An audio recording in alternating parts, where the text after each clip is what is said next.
Oh my God, I put him to sleep.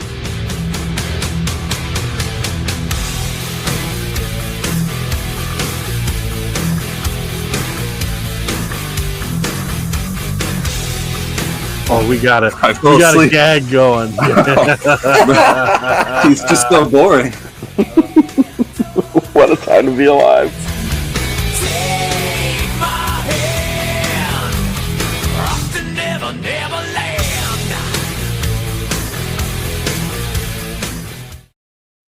I figured you hadn't seen that yet, Borg, so we had to I have not that seen one that yet. Well done. That was I Ben. like the music Ben's as much voice. as anything else.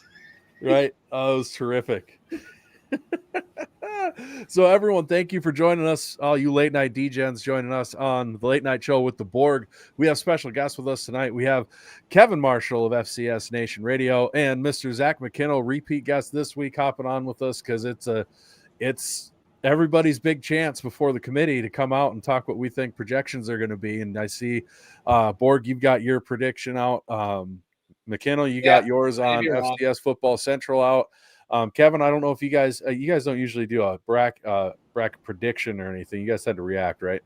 I mean, we don't try to predict, man. We just analyze what is.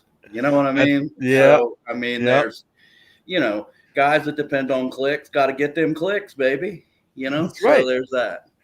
So, as always, thank you everyone for joining us on the Jackrabbit Illustrated YouTube and Facebook page and the FCS Fans Nation YouTube page as well.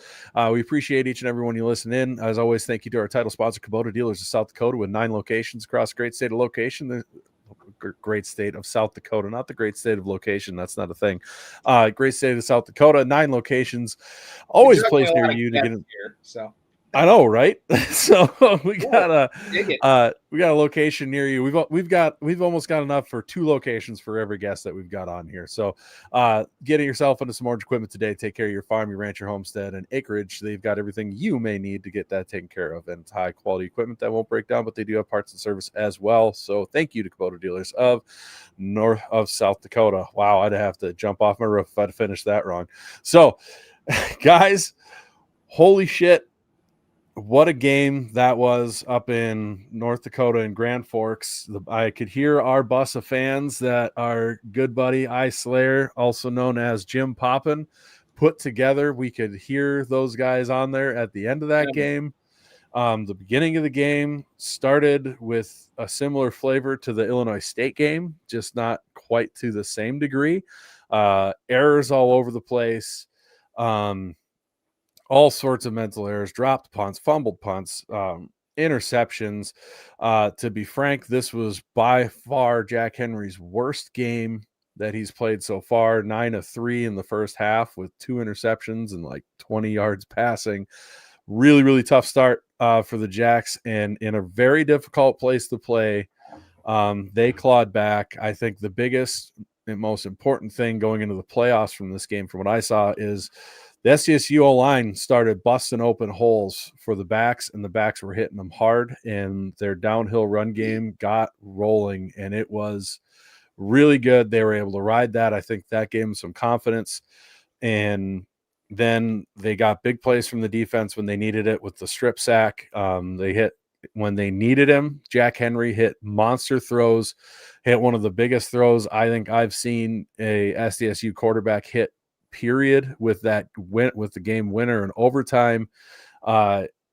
He didn't have a monster game, but he had a monster game, if that makes sense. So that was a wild one to be a part of, but SDSU manages to put up, I think it's over 200 yards rushing on one of the number 2 rushing defense in the Valley, which means you're probably one of the best rushing defenses in the country.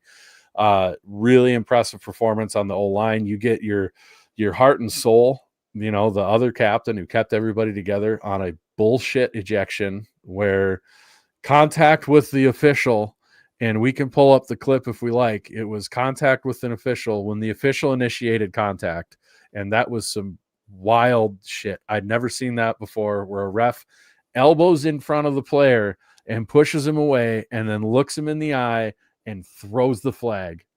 Did you see how he held it up there? That was my favorite part. He went, he let it hang. jazz hands. Right. That was Yeah. my favorite part of the whole situation, man. And that was Make it after about you, dude. Make it all about you. That was after there'd been an earlier sequence when they'd pinned him at the 2 where you had 2 consecutive personal foul penalties, and one of them was a kind of a questionable late hit. So I don't know. Yeah. And I didn't know. I've never actually known if you could actually. I've never really seen that before, where you've seen 2 straight late hits call. I've never seen like 30 yards. Usually, I don't know. Usually, it's pretty rare to see 2 of those called on the same thing. So I don't know. It was an interesting officiating day. Not to mention some very long reviews that were a little surprising as well. Yeah, that was wild. In rewatching it's called an illegal block. I don't know why. I don't remember who it was on.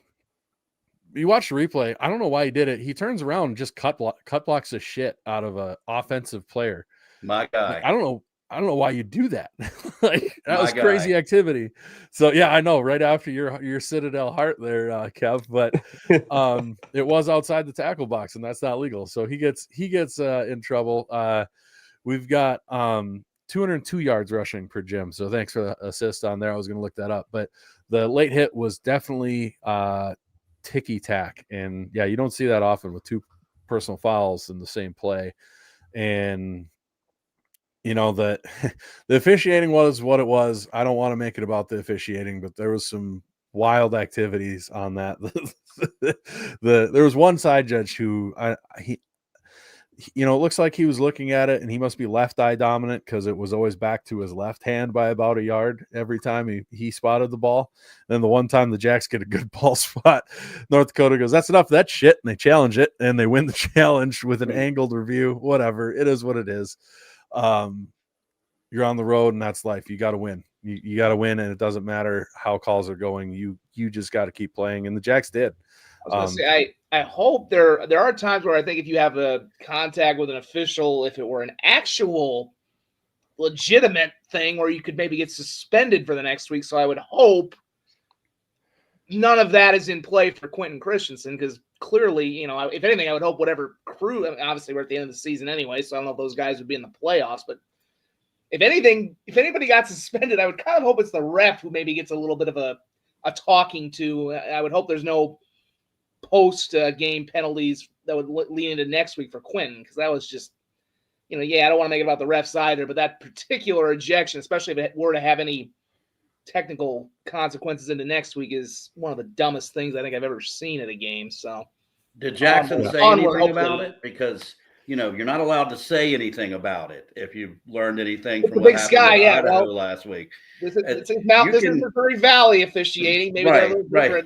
I mean, you're the victim of something, and don't you dare talk about it. Right? Don't dare mention it. That's fire, the real yet crime. I am not allowed to comment. That's the real crime. They announced a fine before they announced the apology, I think, last week from the Big Sky. They announced a fine before they apologized for missing the call. And then Idaho goes out and loses to Idaho State at home for the first time in 40-some years, nearly 50 years, I think. Oh, they didn't just sitting lose. here in awe of y'all, because this is what it's like to work without a show clock. Brendan just talked for like 5 minutes, and I'm sitting here going, "Let's speed it up, Brendan. We got 48 minutes, guy."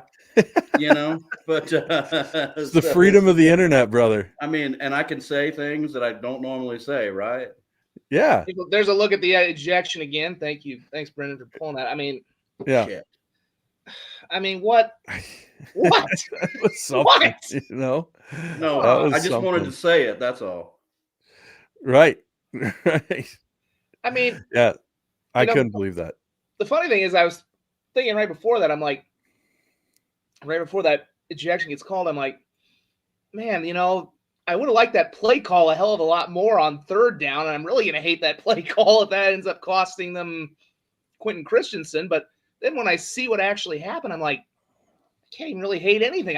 The referee, what is this guy doing? It just is, I mean, that's the moment where you probably, and then of course they made a stop, I think, right after that, but then they fumble a punt, and then you're down 20-7, and you really have to be thinking at that point, with the way this offense has been limited, even though they were running the ball well.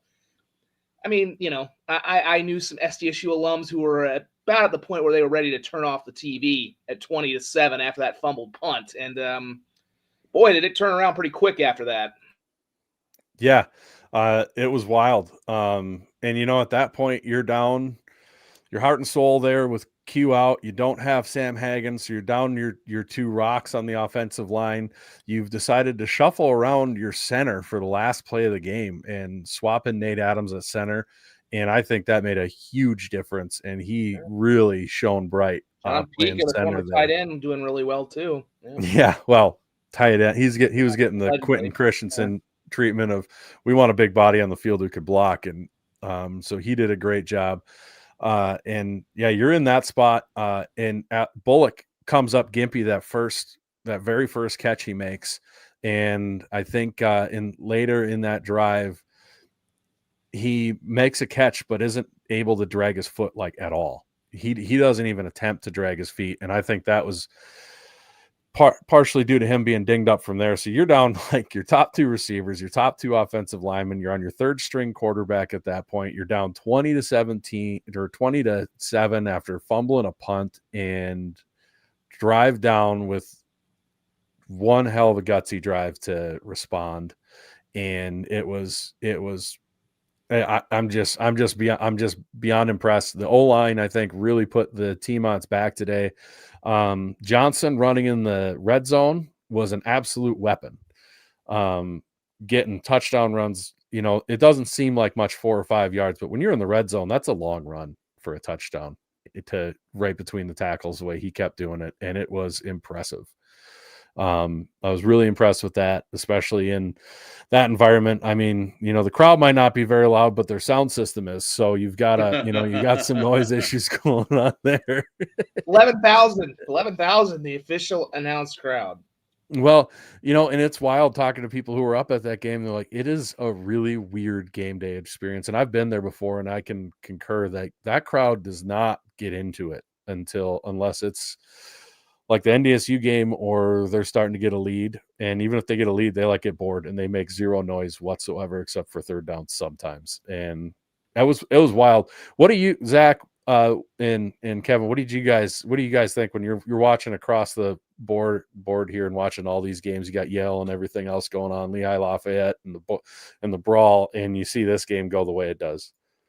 I was happy that Lockridge finally showed up, and that was the guy everyone thought y'all were going to get from Fordham. I mean, there was a lot of talk about him not adjusting to the speed of the Missouri Valley and stuff from SDSU fans that I saw, but I think you finally saw kind of what he could be and given the opportunity. And like you mentioned, Josiah Johnson, 3 rushing touchdowns today. But I was just really surprised y'all were able to run the football against UND. All year they've been solid, man. That front seven has been great against the run. And listen, the young quarterback, I know maybe he didn't play well in totality, but what you want from a young kid is to make the throws when they're needed. And he did. That's all you can ask for, man. In the second half, when you absolutely had to have a play made, the kid just found a way to make a play. And I think I'm interested to see how he develops, man. I think he's the kid of the future. And I think in the playoffs, like you said before the show, we'll see if Mason comes back for the playoffs. But you do like this kid's potential, man. The ceiling is through the roof. It was a hell of a game. And that O'Lara Center is funny. How many times have y'all heard me say that, right? I mean, it's just – you kind of have to create your own atmosphere in a place that's got supposedly 11,000 people in it. And I just want to welcome North Dakota fans into what it's like to be me every football season. 4, 5, 6 plays, man, make the difference between having a really good year and being somewhere hovering around 500. And I will say this, that when they finally do it, they'll enjoy it as often as I do when my team has a good year. When you win all the time, man, you get used to it, right? But when you don't and you do, you have a tendency to enjoy it way more than when you're jaded by winning all the time. So that being said, it was a great ball game. And is there anybody who still wants to fire Dan Jackson out there? I mean, this guy cobbled together a bunch of dudes who you'd never heard of that play for your team and went on the road and won a game in a place where it's very difficult to win. Kudos to him. He's done one hell of a job, even these last 4 weeks, y'all. Yeah, he really has. Keeping it together, keeping the team positive. I just want to make a quick comment for all the people on YouTube. If you're watching and you've got a funny screen. I tried to put a comment in at the start of the show. There are 2 streams on YouTube that you can select. If you're selected the mobile one, then you're going to get the vertical iPhone real view. If you select the other one, you'll get your normal view. I don't know why I said we weren't going to do it this week. It automatically selected it this week when I set the video. It is what it is.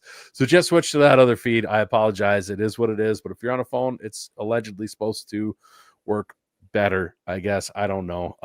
So yeah, but on the Dan Jackson thing, I've had some arguments with people today about how poorly coached this team is and everything. It's like, man, I get it. I'm not a huge fan of a lot of the play calls here all the time. You know, the love of randomly running and end around on 3rd and short still drives me up a tree. But there wasn't the nonsense or the unending bubble screens and wide receiver screens and swing passes. Those weren't there today. There was a lot of vertical up the gut power run game, and I really do think that and you know what the coaches really deserve a hat tip for is you had to replace this roster was down to 60 guys, which doesn't sound like a big deal unless you really know ball and there's 110 roster spots on there. And then you include that you lost 14 more recruits on top of it. So you've got to fill out 50 roster spots, an entire coaching staff all at the same time. And so you've got a lot of transfers. And we always talk about these teams that have a bunch of transfers on it. One of the hardest things for those guys to do is to handle adversity and not end up playing for themselves. And it would have been, I honestly had that thought cross my mind when they got down 20-7 for those guys to just go, yeah, season's over, and just really lose the heart and the drive, and to fight through on the road after 4 losses in a row. You're in a tough place to play, and you instead do the exact opposite thing, knuckle down and push through and win. Really speaks a lot to the players on the team that they brought in, the coaches, guys like Quentin Christensen. There's video of him meeting the team as they come off the field in the tunnel to celebrate with those guys, which was awesome. But I think that is something that, yeah, that's not X's and O's, but that takes a special coach to keep that sort of group together the way that they did. Give credit to Southern Illinois too. They were in the same position. Yes. And they did the damn thing today against a pretty darn good Illinois State team. So they beat the piss out of them. Yeah, they did. Yeah. When on it the close. road too. On the road. I mean, I think the other thing that stuck out to me too was the fact that I know I made a few references during the game of where is Jack Smith, and we can get to that later in the rants part, but Graham Goring, who was kind of quiet in this game, and he's been a little quiet during the season. You think back to last year, he had some tough moments. He had some tough drops. I think in one of the Dakota Marker game, there was that kind of controversial one where it looked like he might have been in the end zone or might have had a catch that would have gotten him right down to the 1 and maybe won that game. For him to, I mean, that last play, obviously, first of all, that's a hell of a throw by Jack Henry on the run. Yes. But the catch is equally as good. I mean, that's probably the best catch of, not just for the moment of what was happening, but probably the best catch of Graham Goring's career in the biggest moment of Graham Goring's career. I mean, a kid who's had a lot, I said it online, and they had that last play moniker on their helmet, which, Stig coined a couple of years, I think it was right after they lost to Sam Houston in the title game. And I mean, nothing to me they, for everything that's happened in the last month, and there still is warranted criticism I think you can have for the coaching staff. I don't know that they're going to have a long playoff run. It may not last more than next week, but for everything that's happened against this program, that's the totality going back to the coaching change, the attrition, the death of Nate White, for everything. And then this last month, for a kid who had a, tough couple of years to make that grab, and from a third-string quarterback who had started off having a rough day, they did that last play. They did Stig and what that really means. They did that proud. on this day. So, yeah, I mean, I think just, and I said this similarly to you. I said this last week. I mean, again, I think a lot of people understood. I think the realistic fans of SDSU understood that there were some different things in play this year because of all of what I just mentioned. But nonetheless, to have ended the year on a 5-game losing streak, to lose the playoff streak, and I think had they lost, and not, as I just put out my predictions for the playoffs, and we'll get into that, I think UND is getting in for an entirely different reason, but I don't think SDSU makes the playoffs on a 5-game losing streak. I just don't. Had they ended the season on that note, it would have been I think it still would have been a bad, not devastating, but it would have been a bad thing. I said this about USD last week.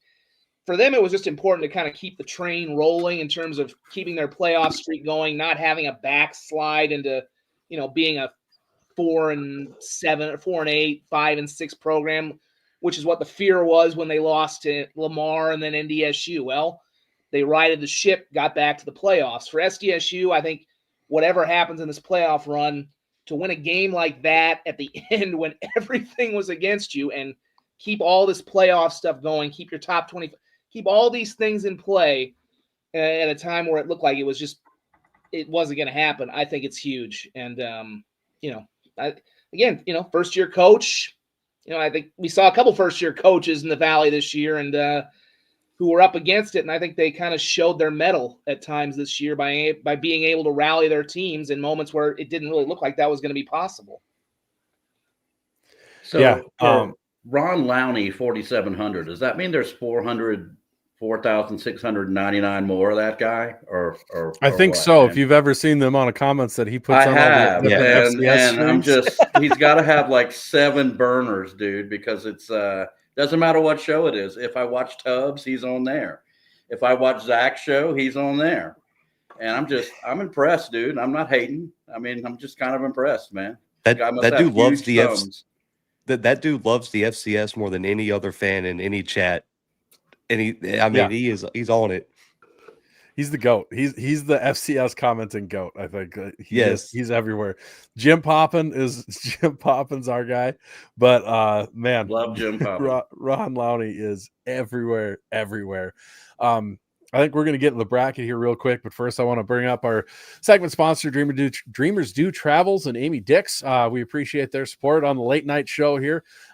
Dreamers Do Travel. If you're looking for a quick honeymoon, maybe with your wife, or give her a second honeymoon, or you want a Disney trip or a cruise or anything in between, all-inclusive resorts, everything, contact Amy Dix at Dreamers Do Travel. They take all the stress out of planning a trip for yourself.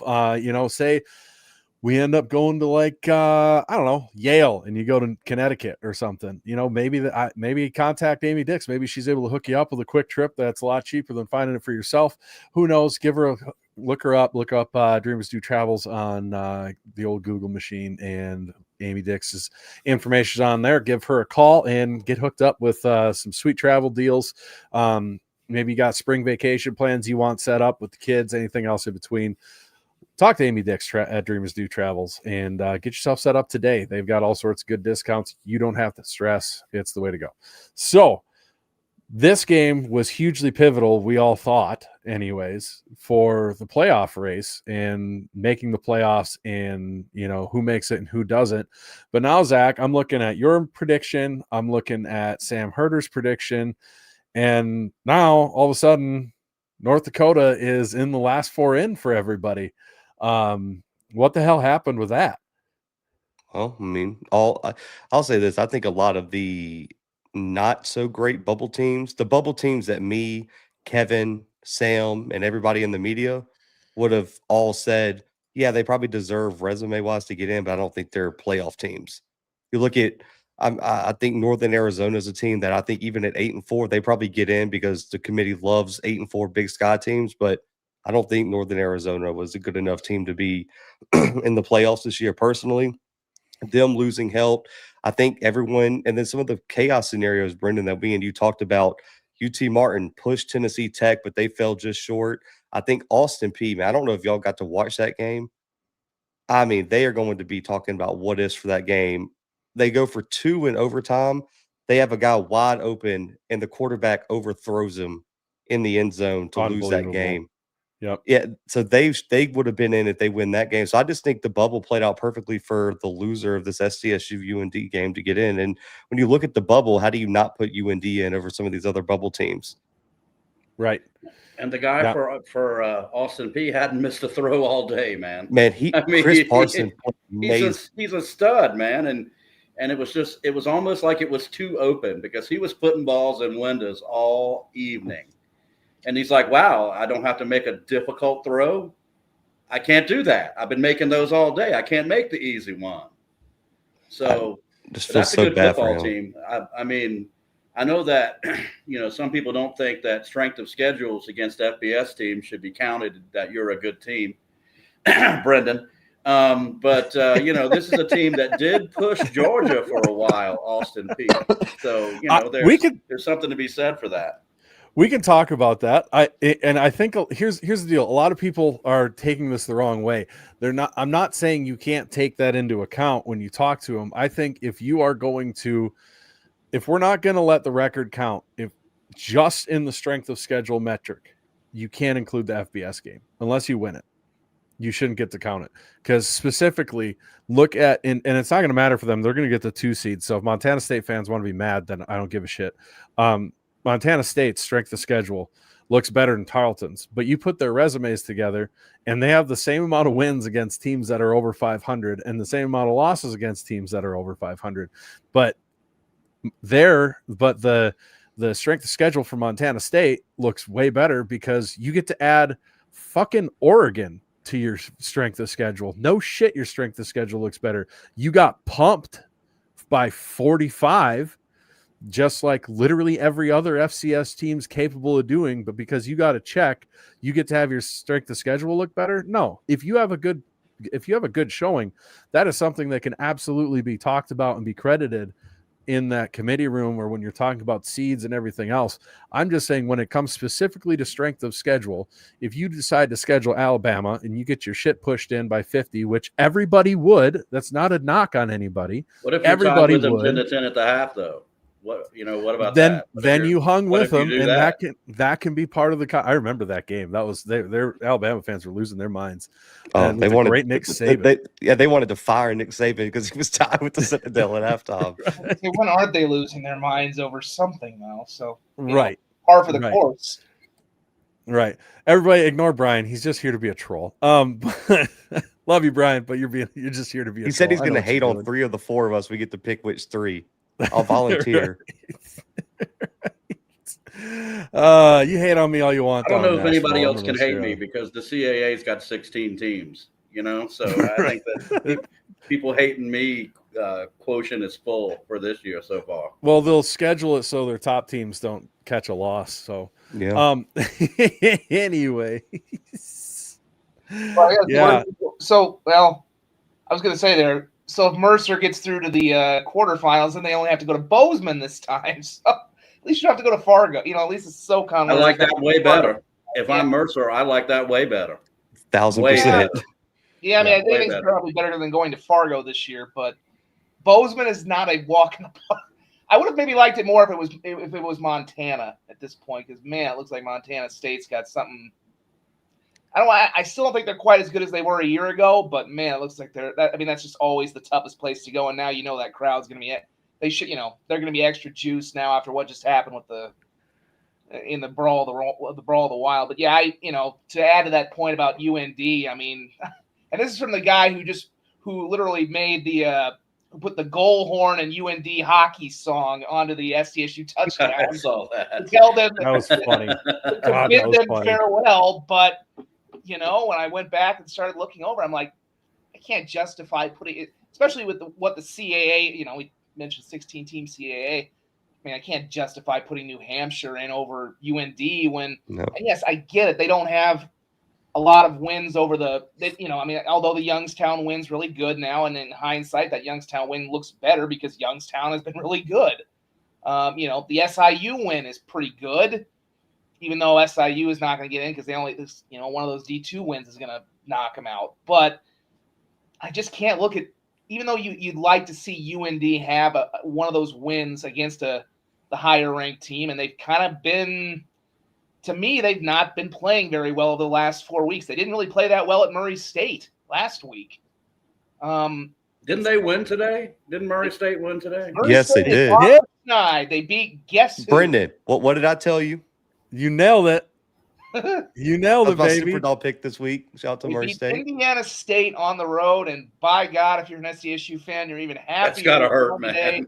That's gotta really hurt if you're an SDSU. Just be glad you won today, because if you'd lost this game to UND, you'd be pulling out what hair you have left over that Indiana State game even more. But no, I think it's just hard. I mean, I don't know. When I went to that UND USD game on November 1st, I went there thinking, man, UND might actually be the second best team in this conference, and maybe they're going to end up being the best if they can take out North Dakota State. And they were never the same. They've never been the same since they played USD down in the Dome. Obviously, they kind of shot their wad a little bit against NDSU.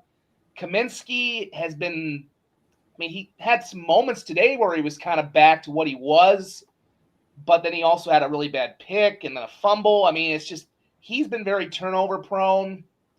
I don't know. They've dealt with some injuries. It's just they're definitely not in a good place, but I just can't justify putting them with the quality of their schedule, with their strength of schedule. They got a couple decent wins, and New Hampshire, to me, some of the other teams that are on that bubble, I can't put them in over them. As much as I want, you kind of want there to, much as the stakes felt that high today, you just, like you said, the bubble kind of worked out in their favor. I still don't know that if SDSU had lost this game, that you would have put them in, because going in on a 5-game losing streak is different, especially when you don't know if the starting – and we still don't know if Chase Mason's going to play. I've said that if I were SDSU fans, I'd kind of give up that ghost, and if he shows up, great. But I think going in on a 5-game losing streak, including a loss to Indiana State, would have been a little tougher for them to get in on. But it would have been an interesting. They would have been sweating it out. But I think UND is in a better place at 7-5 than SDSU would have been at 7-5. But who knows what that bunch is going to do, man? Every year they'll always throw a curve or two right. or five. Every year you sit there and you go, wait a minute, what do you mean there's 2 Patriot League teams? What do you mean? And the chairman of the committee is from the Patriot League. What a crazy random happenstance, right? And so we'll see. But I don't know. It's going to be very interesting to see how that all shakes out, because, like I said, you never know what those guys are going to do and what they're going to value. And sometimes what they say they're going to value, they don't value at all. And sometimes they do. I think it's just the leadership of it and who can run it and who's willing, for what league, to pound their fist on the table in that room and say, this team should be in. And I think you can just tell by the conferences that really give a shit with just how they're posting things on Twitter and on socials. The Southland gives a damn. They might not be the best conference, but at least they're advocating for their teams. The UAC gives a damn. They're advocating for their teams. And I just don't understand why we're not seeing other leagues do that. And what else are you getting paid for in the conference office but to advocate for the teams that are in your league? I got to say, there's been a lot more politicking this year than in years past, and I'm for it. I think it's great. Some of it makes me laugh. Like you mentioned, the Southland, they are going in, and God bless them. They're going in full bore. They don't give a damn whether what they say is a little wild or not. They're Southeastern Louisiana, top 8 seed worthy. Come on now. All right. I think they should be in too, but let's not relax. But then we get jokers like Brian. Ivy is getting 2 in is an effing crime. Who else are you going to have in though, Brian? Who deserves it more? Yeah. What do we want here? Are we the going to pick conference schedule for Harvard? It was just an absolute murderer's row, man. Right. Come on. Right. Stetson, Holy Cross, and Merrimack. They play the Ironclad. That's was the Monitor unavailable to play them? So they just settled with the Merrimack. instead. I Look mean, at and you look at who other people have played out of conference, and you're like, wait a minute. And you got beat by Yale? I don't care how good you've looked. Part of me says that Harvard should stay home, that loss today to Yale was kind of, what's the word I'm looking for here? I don't know. Yes, where you can't be in if you do that. And I know rivalry game. I might buy that more if it was close, but it wasn't. So it's disqualifying is the word that I was looking for in my brain there. And whoever asked, yes, I am holding my microphone. The lovely Miss Marshall is in the spot where I normally do things from. And she doesn't want you doing this next year, or why? And she's got red hair and freckles, and I have a tendency to do whatever the hell it is she tells me to do. So, yeah. You know, I mean, it is kind of easy to forget because it's obviously it's not like the Pioneer League where it's. I mean, the Ivies do put money into it, but it still is technically a non-scholarship league. So, you know, I don't know. I mean, I would kind of hate to push Harvard all the way out of the playoffs after having the year they did. But yeah, that is you know, I mean, I know I've given you crap a lot a couple of years ago when Furman lost that game to a 1-7. I mean, now granted, Yale's a lot better than than that Wofford team was a few years ago. But you know, the game's got to matter, and you can't lay an egg there at the end and then expect to have, still be eating, filet mignon when the playoffs come around. The question becomes, though, like, who would you replace them with? Because I don't think any of us four are banging the table for New Hampshire at 8-4. Are y'all want a 7-5 Austin P? 7-5. I think they would be a better. I think Austin P would be a better team. I think Lafayette would be a better choice. I mean, is the Patriot League better than the Ivy, top to bottom? Probably. We're still on Zach's one here. Yeah, I mean, if Austin P wins that game, they're probably the one you really pound the table for. Absolutely. They would have been a lock at 8-4. Yeah. Oh, yeah. And they have an FBS win. I mean, it's Middle Tennessee. It's not the greatest one in the world, but that's an 85 scholarship team. Yeah, but they beat the hell out of Austin, out of Middle Tennessee State. Like they won by what, 20? Yeah. I mean, I just pulled it up. As many points as Yale beat Harvard today by. If NAU wins, they're probably in, but they don't. I don't know. I didn't think they deserved to be in last year. NAU. I didn't either. I mean, I've seen a couple where I've seen one where Southern Utah is in the bracket. I don't really put. I think Southern Utah. Like if you told me that Harvard couldn't be in, and I had to pick a team to replace them, I would bang the table for Southern Utah to be in over the rest of these bubble teams. You and Jamie Williams both. So there's that.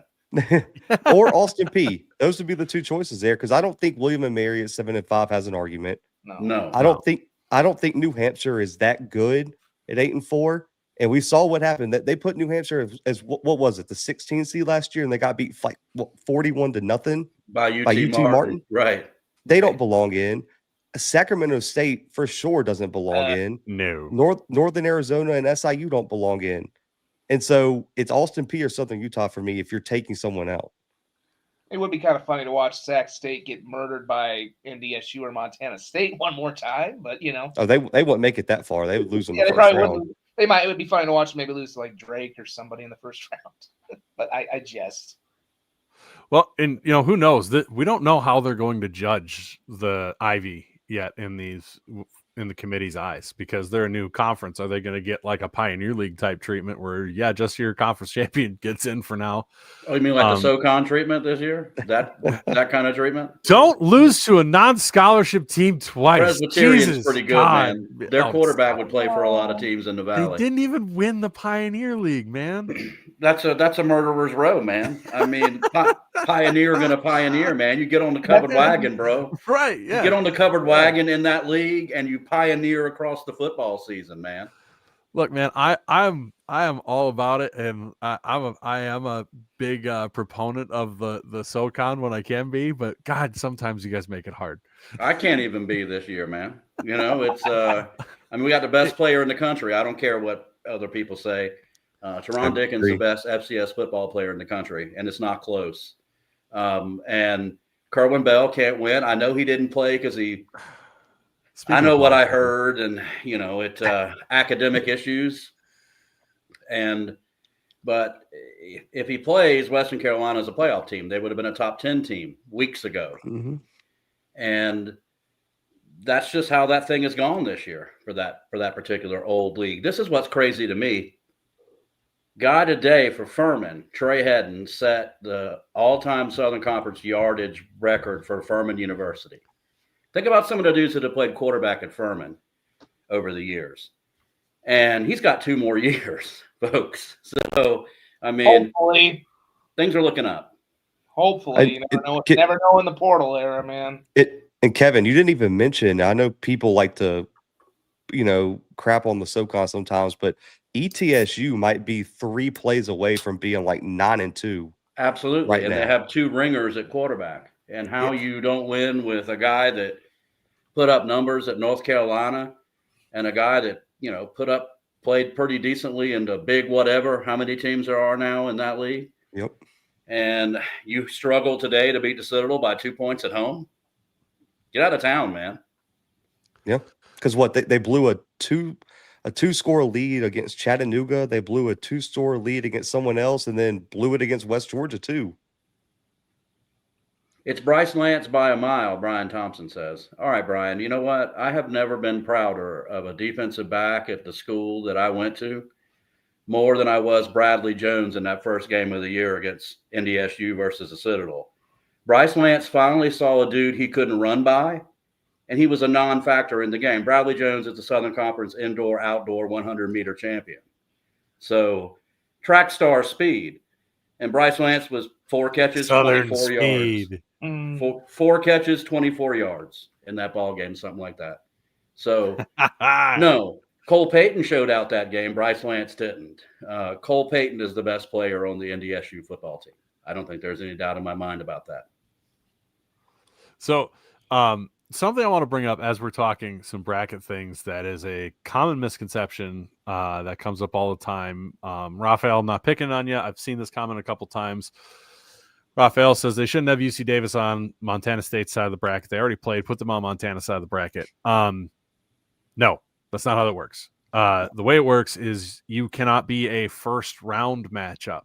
So with Montana State getting a bye, that out the window. That doesn't matter anymore. So you absolutely can have rematches in the second round. It's the first round that they have to avoid them. That's what the rule is. They can't have a rematch in the first round. So and the hope is there's the breaks. Tough shit.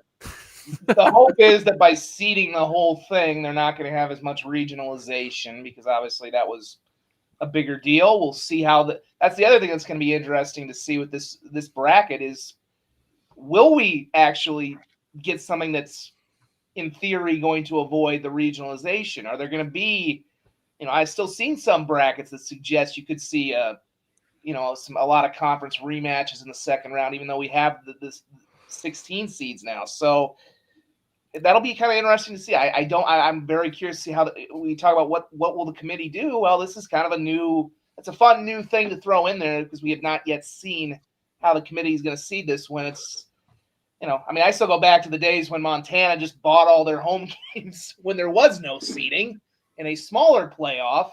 So it's a little bit different now. But yeah, I'm kind of curious to see if we're truly going to get a more widespread playoff, or if we're still going to see those potentially regionalized second round matchups. Hopefully not. I hope they take advantage of the no rematches in the first round by putting people who share a conference together who did not play one another to play football in that first round. That would be a damn good way to cure our friends in the Northeast from ever making a schedule again like they did this year. Oh, yeah, you can make the playoffs, but you're going to have to play each other. Perfect. Well, Perfect. And Johnny Banks says no rematches of conference opponents. No, it is opponents you've played. It's not just conference opponents. Yeah. I'm 99% sure it's the rule. It's not just conference opponents. It's any opponent. The other thing is, if anyone wants to, if you have the absolute gall to come onto the SDSU podcast and complain to me about having to see a conference opponent in the playoffs, you need to stop. SDSU has played NDSU more times in the playoffs than any team has played another team in the playoffs, period. That's facts. That is the way it is. I don't want to hear it. I don't care. Didn't work Rant out time. all Put a right. clock. Go. Did work Rant. out all right in the national championship, though. Yeah, well, national champ. What are you gonna do about the national championship? Yeah, I know, there ain't but nothing you can do for that. Because I don't know if y'all watched the brawl today. Sign me up for part 2 in Bozeman in the semis. I Yeah, hope they fun. keep Montana as the 3. I think that's part of the reason. I like I said, I've heard the.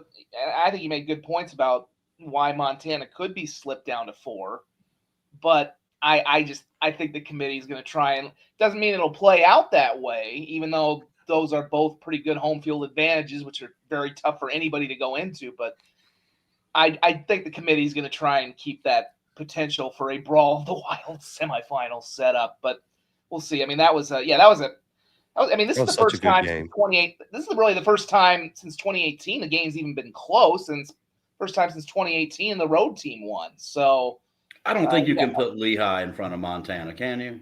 I mean, with the I don't straight even face. want to put them in front of Tarleton. Right. Frankly. Right. But- Well, the Tarleton State president unfollowed our show when I dropped them when they lost. So, that was Really? that was nice. That's crazy. That was nice. Hey, we want you to come down here and USA here. yeah. Right now. we want you to come down here and cover a game. We'd love to have you. I'm unfollowing you because you rated my team accurately. That gotta love it. But that's FCS football for you. At least he cares. I love when official athletic people get in their feelings like that. I know it's the greatest. It's the greatest. Remember feeling Zach, in the world, right? A couple of years you were talking about that with USD. They got mad about somebody. Or not USD, being- the SID gave me a passionate email. I'm gonna write a strongly worded letter to this gentleman. How Yeah, dare he real strongly worded letter. We squashed it though. We squashed it. And of course, That's this good. year you had the USDI athletic director making everybody's friends by cracking back at the president. I got an email after the playoff show last year that I was on with y'all, where a guy called me a clay eater, and I had to go and look that up. And that's that's like an insult towards Southerners that hadn't been used since the 1870s. And I thought it hard to be mad at a guy who can pull something out like that. You sure it wasn't a fax that they tried to send you with that phrase on it? Who knows, man? You clay eater. I was, man, that's What? That's gonna call me a scallywag next. You got to get that guy on with you to get some more phrases. Oh my God! You're not kidding. So what I'm very interested to see is how SDSU is going to get treated when they do the seeds, right? Because resume wise, of the 8 and 4 teams, it's hard to find somebody who just on paper has a better resume.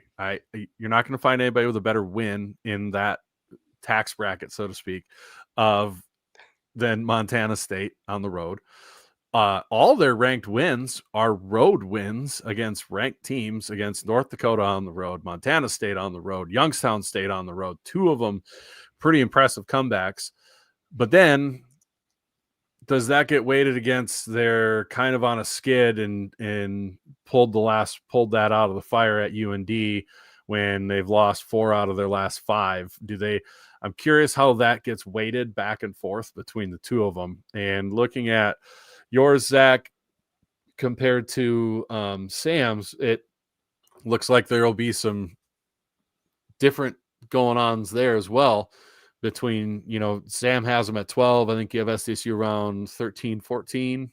I think 13.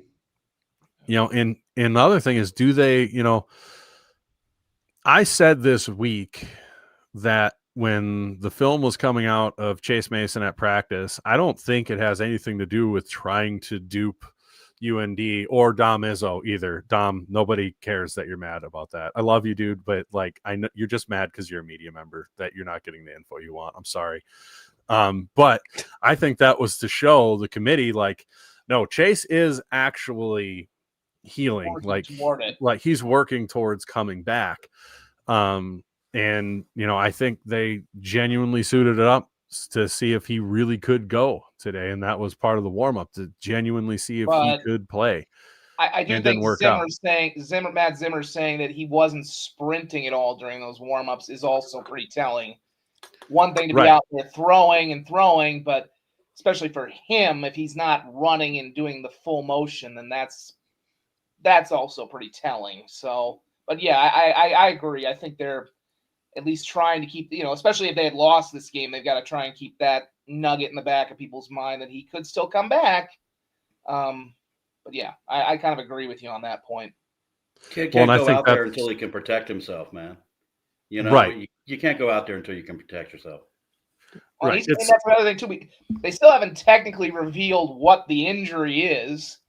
Right. But whenever he goes out there, they're going to be gunning for those legs. If he does get back out there, people are going to be like, every hit he's going to be taking is going to be pretty low, which is probably, given anyway. But, when he's out there, people are going to be targeting that part, the foot, the leg, whatever. So, boy, I mean, it's like I said, I've said this to SDSU fans, and I think I even said this a couple weeks ago after the Indiana State game. I don't know that I would count on him returning.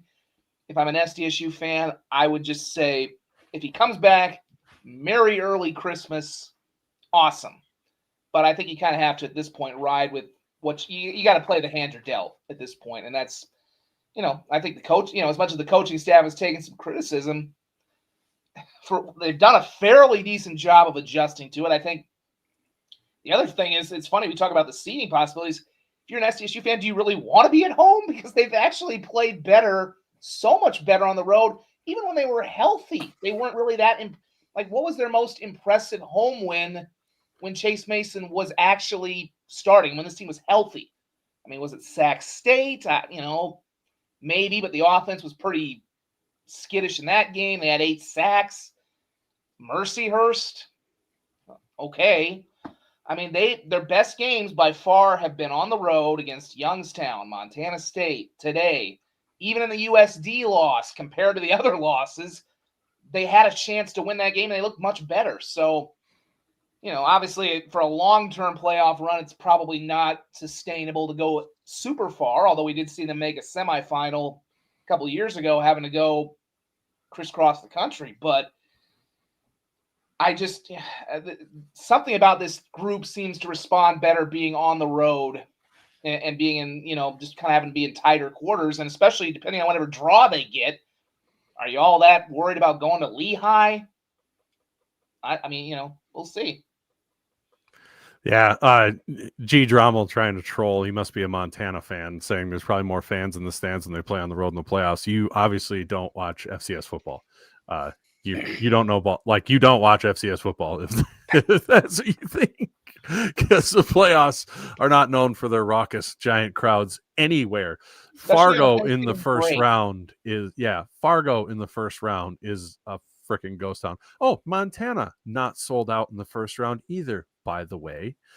So anyways, I do like the road that you got us on at the 13 seed with Lehigh as a 4 in Tarleton. I'd much rather that than having to go to Montana and then Montana State. But yeah, I don't know who would be your guys' y'all's dark horses in the playoffs here to go on a run from the hey, you guys, which one of you guys are going for which one of those guys do you think is going to be the dark horse out of the first round there? Hey, you may think I'm crazy for saying this, but I'm going to agree with Stone Lemanowitz. I think the team that has played the best at times could be Abilene Christian. They have looked like an elite FCS team several times this year. They've also looked like complete stinkers several times this year. If they can put a couple of those really elite performances together, they're a team that can give some people some problems. Yeah, like Abilene Christian's that weird team. I don't like they play down to their competition, but every time you put them up against an elite team, they like find a way to like turn it on. And so I do think depending on the bracket, they can make an interesting run. I'll be very curious, Matt. Listen, Youngstown State has been playing up to the competition too. Like they depending on the matchup, I think Youngstown with Brungar because he just brings something that is so hard to scheme for, and in a playoff kind of bracket where you only got that one, you don't know who you're playing next, and you only got a few days to scheme for them. That's a hard scheme to prepare for. So I would think Youngstown is a team that could be real dangerous depending on the draw. I would say. Yeah, You could also run QB power 40 times if you had to, because Right. they're certainly not averse to the Tommy Millott offense, Nope. right? So, I mean, there's that. You line up with the extra blocker and say, all right, let's go. You have an opportunity, and he can spin it too. The kid's a player. There's no doubt.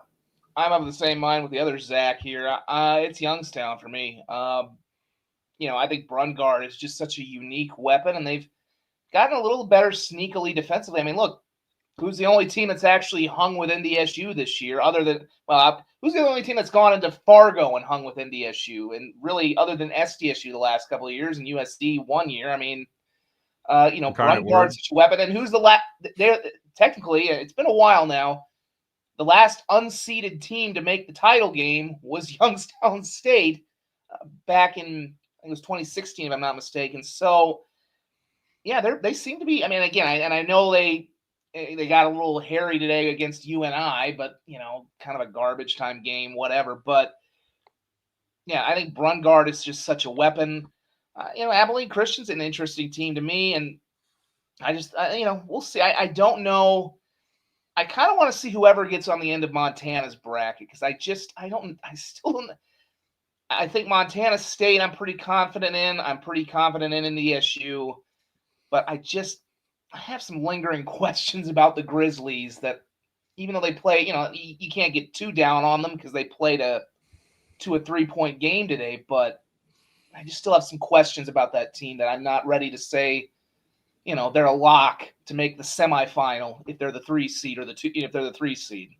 Pass defense is a question. I mean, on that long touchdown run that Lamson had today, he just didn't have time to throw the guy to the ball who had his hand up saying, hey, there's nobody within 12 yards of me. And that was an easy touchdown pass, but he just decided to run with it. But the pass defense is a question mark for the Grizz, and it has been for a while. And if they run into somebody like a Tarleton or somebody like an Abilene Christian who's just going to spread you out, 5 wide receivers and throw the ball down the field all day, that could be a problem for Montana. And they played with some fire this year. I mean, I believe it was Eastern Washington kind of had them on the ropes a little bit. I'm trying to remember fumbled Spike. Yeah, the fumbled Spike. Yeah, it was brutal. They've been playing with fire. And again, I know Washington Grizzlies, one of the, the quote unquote, the Mecca. And I will attest. I've been the one brawl, the wild game I got to cover when I was in Montana. Unfortunately, it was 2010. The wind chill was like 25 below zero, and it was super windy. So I didn't really enjoy that. But I know that home field advantage. I'll be curious to see how many fans they're actually packing in early on. Because like we said, FCS playoffs don't. Yeah, whoever that fan is who thought that they sell a ton of tickets to every FCS game is a little off. But yeah, one of the things I really like about this show, Zach, is that somebody could say, well, this Outer Mongolian team's pretty good. And you'll say, well, I covered them back in 2003, so it's, that Johnny Cash song, I've Been Everywhere, man, is about you.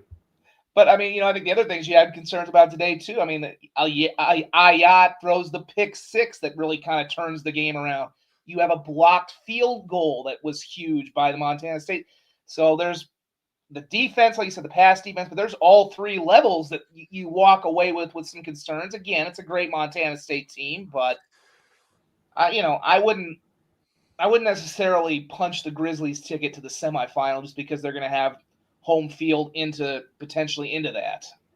Well, that's been the whole thing with Montana all year, right? Where I think when you take his season as a whole, has played much better than he did last year, obviously, and he's having a great year. But you go back and look at the individual games, there's a quarter or a half or 3/4 where he just doesn't play well, and he's turning the football over, he's missing throws, and that's where Montana gets, like, look at the North Dakota game, man, he made all the right plays to win that game in the fourth quarter, man, but for 3/4, he was horrible. So which yacht shows up is the biggest thing, because I'll tell you this, like, if this offense clicks, that they can score on anybody, because you got Gilman at running back, who's a workhorse. You got the most versatile weapon in the FCS and Wortham on the outside that can do literally everything. And Brooks Davis is becoming a pretty damn good wide receiver on the outside for them too. So offensively, they have all the weapons. It just depends on how Ayat plays, and sometimes it's not very consistent. Well, it was also a funky year in the Big Sky too, because I mean, this year you had the Valley with a little bit more depth, even though you had the clear champion in North Dakota State. And I mean, the numbers were there for every quarterback to put up, but you don't really know until these guys, how are they going to handle it when they go up against an elite team today? And like you said, I think you mentioned the North Dakota example we saw today. I know I got some flack from Bobcat fans a while back. I was critical of Justin Lamson the first time I saw him. He's gotten a lot better, but I mean, it's a different ball game when you're in the playoffs as opposed to when you're playing kind of the middle of the pack. And this year, the Big Sky just was not. I mean, it's going to get 3 teams in, but this wasn't a Big Sky that was super deep or that had much quality in the middle. It was not a. It was a year where you're going to put up some good numbers and look great, but how's it going to translate when we get to the playoffs? We're going to find out here pretty soon. Everybody likes to pound their chest when they're right, especially me. I'm not averse to tooting my own horn, but nobody likes to admit when they're wrong. And I'll just go ahead and admit that Thumpy was right about Idaho, and I was wrong early on in the year. He called that, I don't know, man, like week 2. And I kept waiting for them to do something on offense, and they just never did. And so I'd like to take this opportunity publicly to say that Brendan was right and I was wrong. So, well, that takes this half is being the fun out of taped teasing because you. my wife I'm going to tell her to go back and look at this. At the hour mark. That's your easy mark to find it. No, I just like teasing you. Wow, nobody expected humility from Marshall in this. My mother tried to teach me some, it just didn't take. Oh, that's a good pull. I think looking at it, like your bracket, Zach, is a nightmare for UC Davis, or not for UC Davis, for Montana. I would not want to face UC Davis in the first round. A team because I think Montana is a little bit like Fargo in the playoffs, where if you're not used to that atmosphere when you come in, you can get buried by the noise, and you get buried by that. Like teams that aren't used to it, haven't played environments like that before, that team gets something going, and you just see it over and over again. Teams just get crushed under the weight of that crowd. But having to face a UC Davis team that can score points and has an electric quarterback that plays in Montana regularly, I don't want to face that if I'm Montana. Now you get by that with your bracket, then I'm pretty happy if I'm them, I don't know, because like Kevin said, if you look at that kind of region, it'd be the winner of UC Davis, North Dakota going to Montana. Abilene Christian could beat Illinois State in the first round, and Tennessee Tech's been kind of struggling recently. If you get Abilene Christian, Montana in the quarters, you bring that past that, like, because Kevin could tell you, like, watching Abilene Christian, that is a hard offense to stop, because people just think they go down there and throw the ball around, right? You see the big passing stats. That team is a power run game at heart. Yep. And that's what opens up the passing game to be so elite. That is a very, very hard offense to stop. And I think that could give the Grizz a ton of problems, because people are like, oh, air raid Southern team from Texas. They run the ball really well, and they got some playmakers at running back. It's easy to quarterback forget. is named Stone too, which is just a liability. There you go. Just an added piece to that. I mean, they gave North Dakota State a pretty good shot last year in Fargo before they were able to, before they kind of fell off. But yeah, I mean, very under. I mean, they're a legit team. I mean, I don't know if they've got enough to go very far, but yeah, I agree with that. I mean, I was very impressed when I saw them in the playoffs last year, and certainly taking out Tarleton this year. They're definitely it's not a team I'd want to see walking into my building, no matter how big my building is.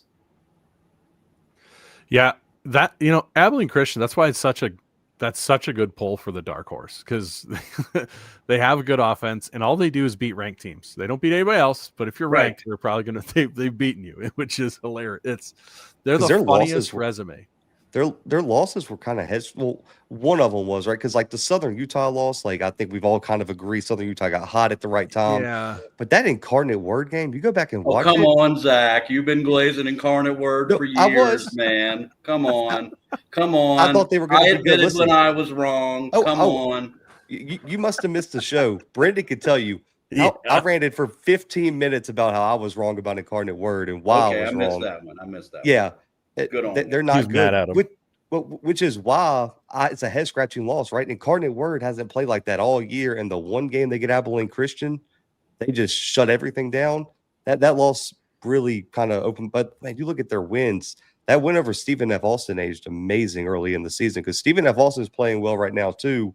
So we'll see what happens with them in the postseason. But that's a huge win, and I think they ruled off like that Tarleton win was massive, man. And I loved how they ran the ball in that game, especially against the front seven with Tarleton. That's been pretty good this year.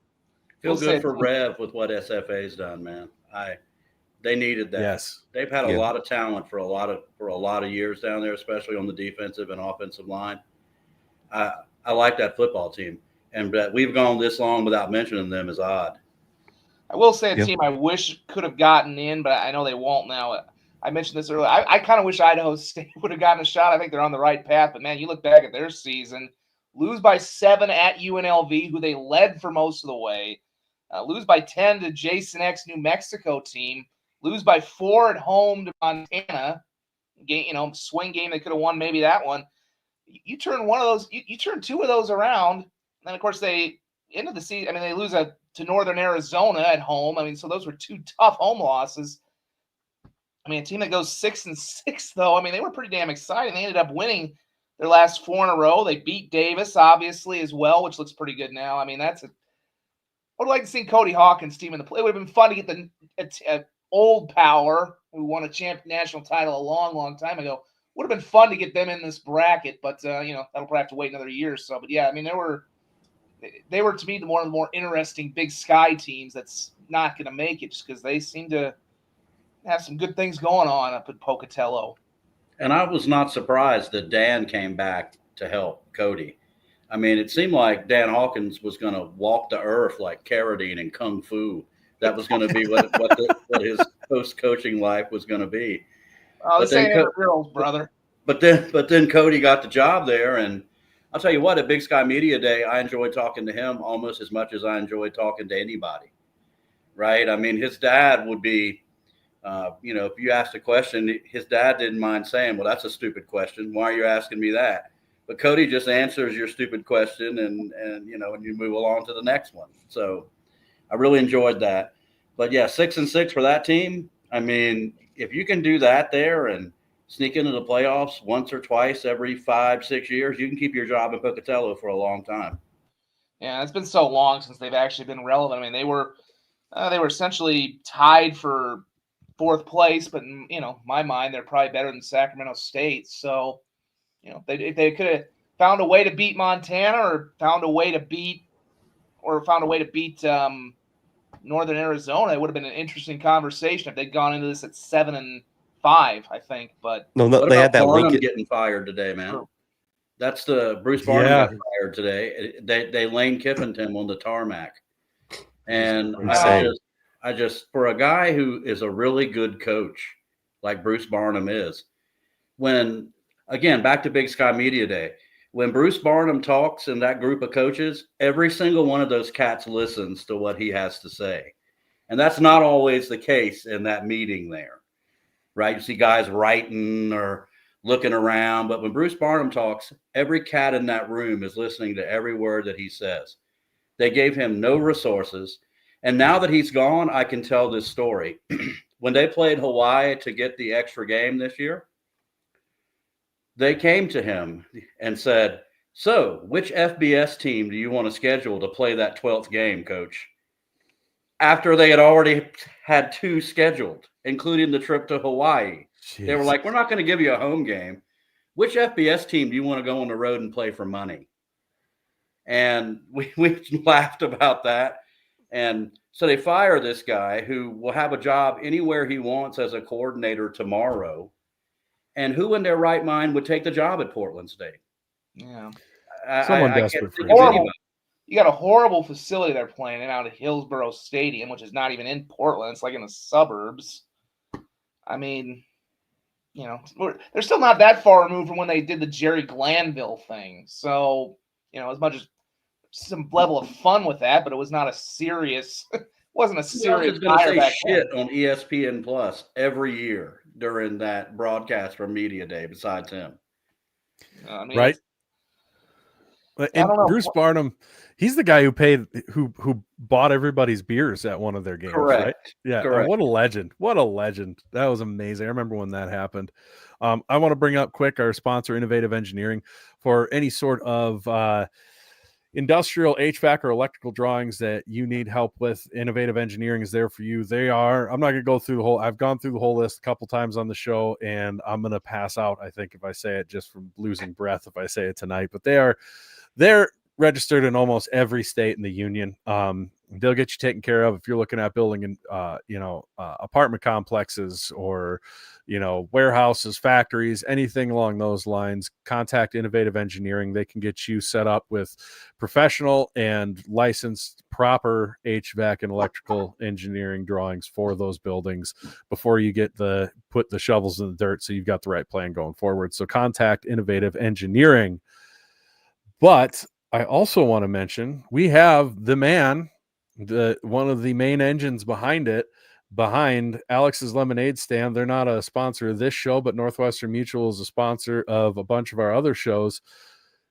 Big thing going on. Started at midnight, matching up to $10,000 to any player you donate to. Obviously, we're Chase Mason, so if you donate to Chase Mason tonight, your donation is going to be matched dollar to dollar until they fill up that $10,000. It's not $10,000 per player, it's a $10,000 bucket. So if you're listening right now, you're an SDSU fan, or if you're a fan of Aiden Bauman, Taco Dollar, Cam Staghill, Bradley Jones, Julian Fox, TJ Baldwin, Donovan Woodley, Woolen, Noah Benny, Chris Presto, Eddie Casper, Micah Kent, David Abbott, Caden Vig, Jackson Pryor, Jordan Cumberbatch, Ty Pennington, or Jamal Mole, and you want to make a difference fighting childhood cancer, make a donation tonight, and your dollars will probably, if you're doing it right now, will be matched dollar for dollar by Northwestern Mutual. We got a hell of a race going on right now. This is not the up-to-date standings because... ta-da, look at that. SDSU, Mr. Chase Mason, nipping at the heels of Aiden Bauman right now.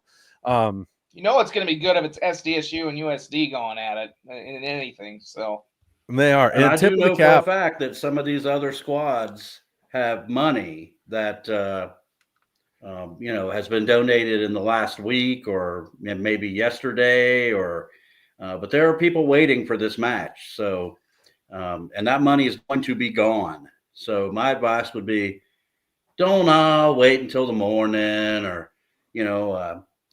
after the first NFL game tomorrow, I'll get around to it. I would get on that now so that if you're a SDSU fan, and you probably are because you're watching this show, get on that, donate now as quickly as you can. Take advantage of that. It's doubling your money, which is really an awesome thing that the Northwestern Mutual Foundation is doing. And Montana State, Ron Lowney, looking at you, getting your asses kicked right now. So get it in gear, buddy. Although they did jump up a huge amount here tonight, over the last couple days since I last looked at this for Taco Dollar. But get your poop in a group here, Montana State fans. Twice, Good Lord. Well, they lose to us all the time. But even in our worst years, we're beating them in Montana State.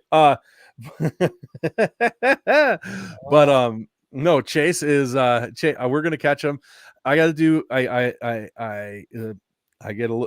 It's for a good cause, so I'm gonna tip the cap to Aiden Bauman. and the USD podcasts.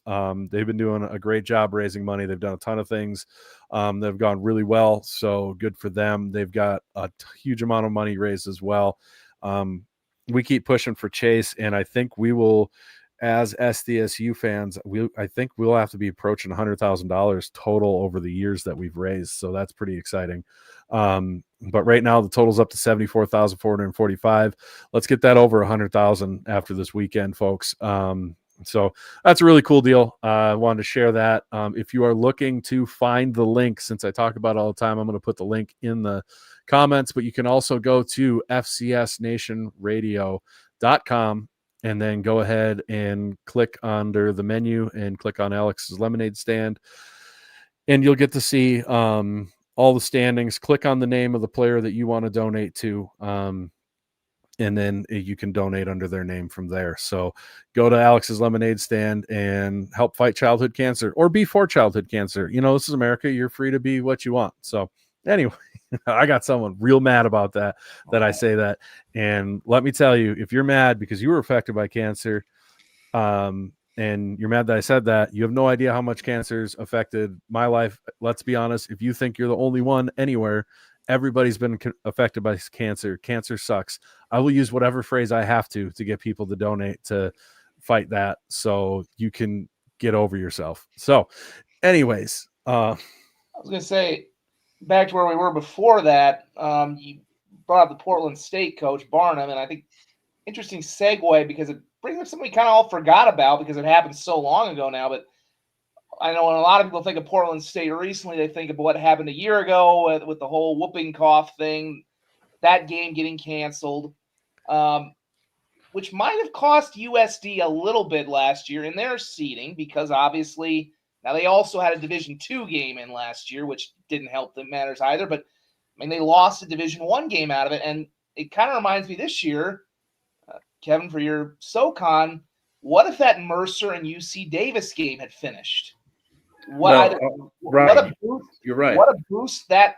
I mean, that's something that's, you know, obviously Davis, they were kind of, their playoff lives were on the line a little bit today with if they had lost to Sac State. I mean, if Mercer wins that game, if that game doesn't become a no contest, if Mercer wins, you know, you're talking about probably bumping them up to at least a 6, maybe a 5. Because most projections I see are having them as a 7. If Davis wins, they're almost certainly a seed. I mean, I've still seen some people who have them, or a top 8 seed. I've still seen some people who have Davis as a top. So it's interesting to me. We've kind of all, I don't want to say it's been brushed under the rug, but we kind of forgot because it happened so long ago. This is the second straight year, a game that, and this one maybe has a little more, I don't know if it has more impact or less, but it's kind of interesting. I think that one, we've kind of forgotten the impact that could have had on that could have on the seeding, because that would have been a nice win for either Davis or Mercer to have taken into tomorrow's Selection Sunday. Well, this is the most NCAA thing that you'll ever have heard, if it's true. I have heard from some people that the game doesn't count, but that the NCAA is counting that game as a game for redshirting purposes. So, I mean, is that not the most, like, if you played in that game, it counts as one of your 4 games, but the game itself is that's like it never insane. happened. Is that not the most NCAA thing you've ever heard in your life? If Checks true, out. Gross. Yep. That's gross. I'm trying to it makes run me down nauseous. if that's true or not, but you know, it's It's late. correct. I can put it out there and somebody else can run it down for me maybe, but yeah, that's what I've heard. So, but if you're Mercer, you just don't lose to PC. Yeah, that too. Right. I mean, that's pretty simple. And if you're Western Carolina, you get your quarterback to go to class. That's a thing that probably needs to be done. You don't lose to Gardner Webb, who, I mean, they lost to Western Illinois today. Gardner Webb did. And that was a team that nobody was talking about. And which just shows you the level of discourse among these conferences that aren't the Valley, that aren't the Big Sky, that aren't the CAA, that aren't the SoCon. They were going to be 8-4 with a ranked win if they had beat Western Illinois today. And Zach, would you have had them on the bubble? Because I don't think anybody did, period. last week. I don't think I saw anyone have him on the bubble. If I'm not mistaken. Mm-mm. Yeah, I didn't see anybody having Gardner Webb on the bubble.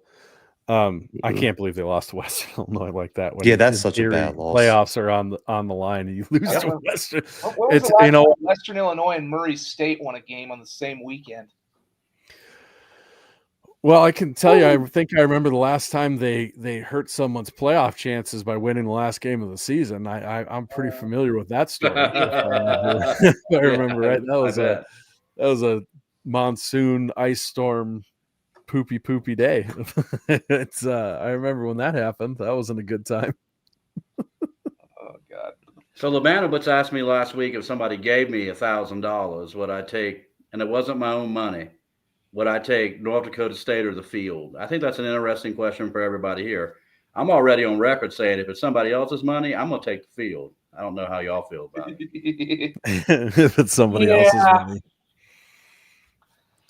I mean, obviously, when they came into Brookings and then put the hammer down, it was pretty easy to say at that point it was going to be North Dakota State. But and the other thing too was apparently Cole Payton came up limping today in their game against St. Thomas. So Yes, now Nathan Hayes, I think they're pretty excited about him too. So I think it's not like I don't think there's going to be quite the drop off we've seen with SDSU because I think they're a little more confident in what they've got with him, and he's been in their system a little longer. But, I don't know. I think they've looked – ever since that SDSU game, they've not quite looked as dominant.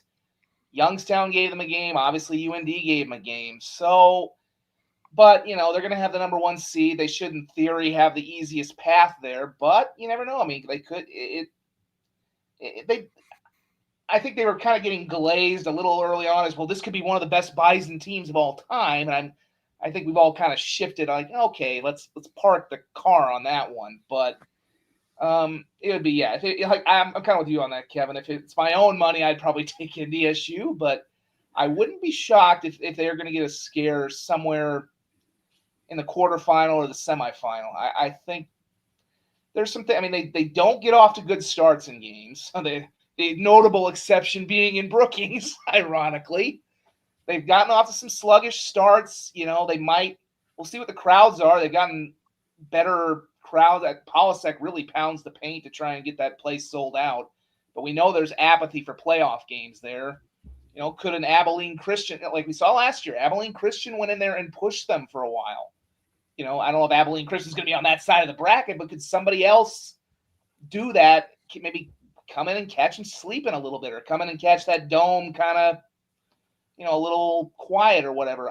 It wouldn't shock me, but, in theory, they'll probably have an easier time. And, who knows? Maybe they'll see, but they might see another Valley team too. Maybe they'll see a Youngstown or an SDSU or a USD somewhere early on. And I would venture that maybe the second time around those games are a lot different than they were the first.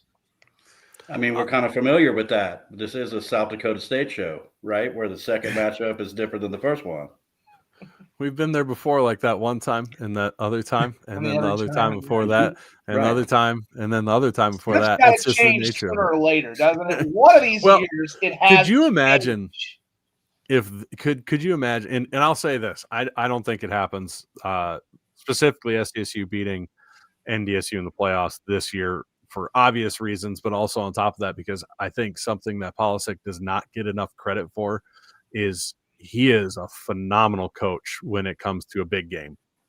I think he does he does a really, really good job of getting his team in, locked in, ready to go. You just from watching the marker games against Entz as the coach compared to Polisek, and granted, those were better SDSU teams, but these NDSU teams have been far more locked in, far more lathered up for those games, and I think he's an incredible coach for that. So on one hand, I would, your natural thought is you don't want to play him in Fargo, but I wouldn't want to play him in Frisk or in Nashville either, because he's going to have them locked, and I don't know if I want them to have that much prep time for my team.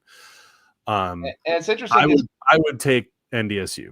It's interesting because people, I mean, it's easy to bag on Entz, who's not done a bad job this year at Fresno State, by the way, but like most of the players that are on this team are still Matt Entz's recruits. So it's not like the talent wasn't there. Obviously, those SDSU teams were super loaded, but it's not like we're really seeing Polasek doing this with mostly his recruits. He's mostly doing this with Matt Ince's players still. So, to that, I think, that kind of strengthens the point you just made.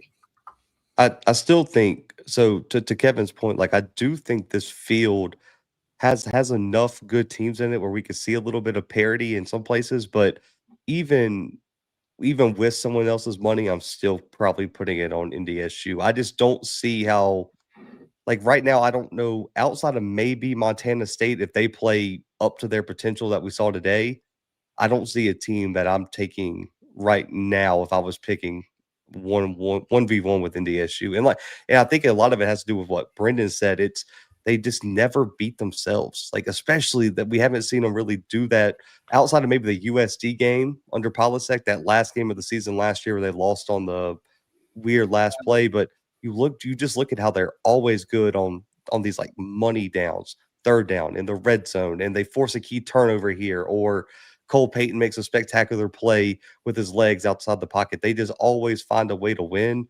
I would still take NDSU because I do think they're the heavy favorite, but I do think as the overall playoff, I'd still think there's going to be a little bit more parity than maybe we're used to seeing in the first few rounds. Don't they have to have a game sometime where they put it on the ground 3 or 4 times, or somebody You would steps think- in front of a couple of? I mean, I just it's.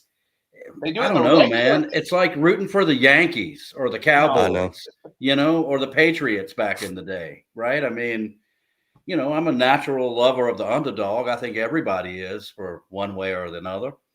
I mean, but when you set yourself up for that, like, rooting for the Citadel on Saturdays and the Falcons on Sunday is like taking the pistol they issue you when you commission and blowing off your left pinky toe and then blowing off your right one because it felt really good the first time. All right. So I just think you're blowing stuff off to not feel anything after a point. I mean, but they have to have a bad game at some point. They have to run into somebody who does everything right.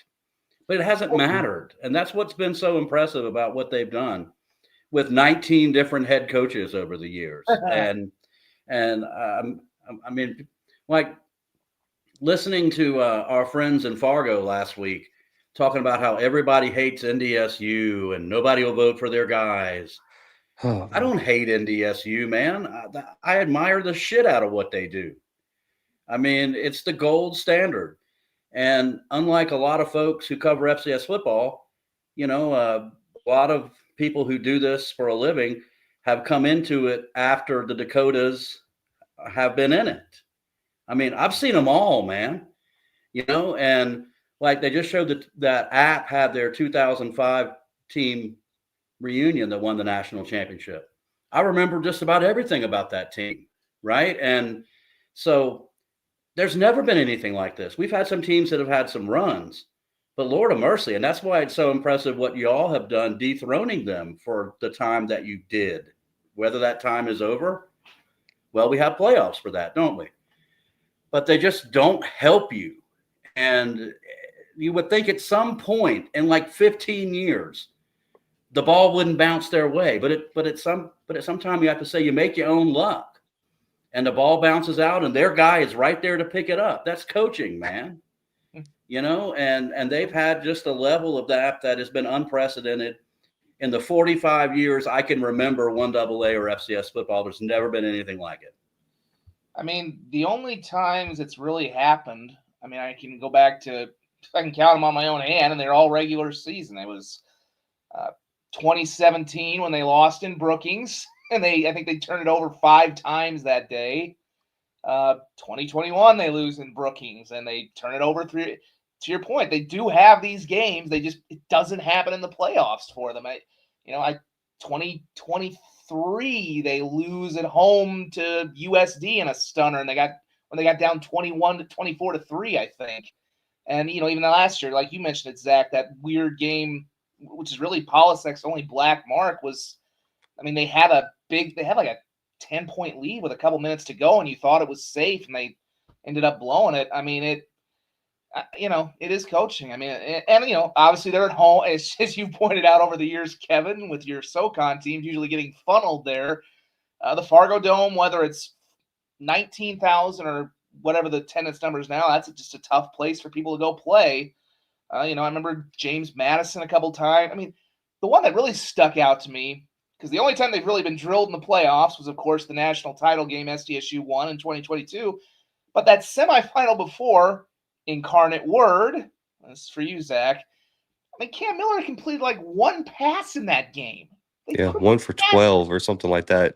And that was a very banged up NDSU team. They were not really healthy. And you speak about that game. What about you remember the controversial fumble call at the end of the game that went NDSU's way? I mean, in a place like that, they're going to probably get a call or two. But one pass, a one-dimensional team against I think it was Lindsey Scott, if I'm not mistaken. Right? Yeah, Lindsey Scott. No, Lindsey Scott. I'm like, I think if it had been Incarnate Word and SDSU in that title game, that would have been a much tougher title. I still think SDSU probably wins. Yeah, they definitely do. To this day, I don't know how they won that game against Incarnate Word. That's still look at blows my mind. Look at the NDSU team, like you guys talk about. It was they have 4 losses coming into the playoffs a few years ago. That year they lost to UND early, and guys, they go to the playoffs. Montana State outplays them all game, and like their 5th string left tackle blocks an extra point to win that game, and they make a semifinal run and almost knock off Montana in Missoula to go to the national title. Like, that team had no business being there, and it's just like there was these little moments that just led up to them almost making a run to the national title. And it set the stage for what happened last year. I mean, speaking about our friends in Fargo, Stone Labanowitz may be an idiot, but that guy don't know him well enough to know that. All right, I do, and if I call him that, it's warranted. Like, that guy don't know him well enough, and I guarantee you, when he was playing, he knew how to pronounce his name. I damn guarantee you he knew how to pronounce Labanowitz when Stone was the quarterback for Southern Illinois. Well, he was the one who ended their long winning streak, I believe. It was during the they murdered him at they still don't want to count it. They still in Fargo they don't count the spring season. I know, but neither does Bobby Howe. But what can you do? But that rant was the prime example of what happens when a media member doesn't set away their fandom when speaking on the radio. That thing made me want to throw up. Like, he is the worst. But I mean, that being said, let's have a 30-minute conversation about the Citadel. Go. Let's do it. Can I say this, Maurice? Listen, Drayton is one of my favorite coaches to talk to. I've known that guy a long time, and it's cool to see. And there's a fella, and I'm going to go to bat here, and then I'll shut up. There's a fella who's his special teams coach. His name is Tony Coaxum. He's a head coach. Tony, West Point grad, coached the DBs at West Point for a long time, former Army captain. He was on the staff with the Broncos in Super Bowl 50. He's got a Super Bowl ring. He started the program at Bluefield State in West Virginia.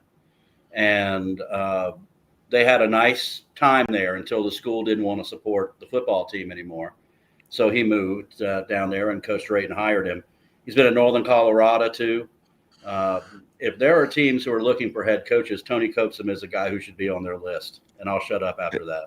Every single HBCU that has a head coach opening should have Tony Coaxum on the interview list. Yep. I will. I don't care if it's an HBCU or not. Oh yeah, no. I mean, you got to have that guy in the interview room. Yep. He's an impressive guy.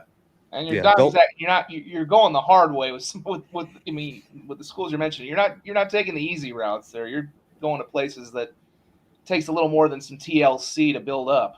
Well, if you saw what he was working with at Bluefield State, if you follow D2 HBCU football, Bluefield State is it was an impossible job. So don't let his head coaching record fool you. Like, the dude is one of the best coaches in the country. And you talk about how good the special teams for the Citadel has been. He's had the best punter in the country for like 2 years now, as well. So, but I mean, I am curious though this year, man, like looking at the first round, I kind of talked about this earlier.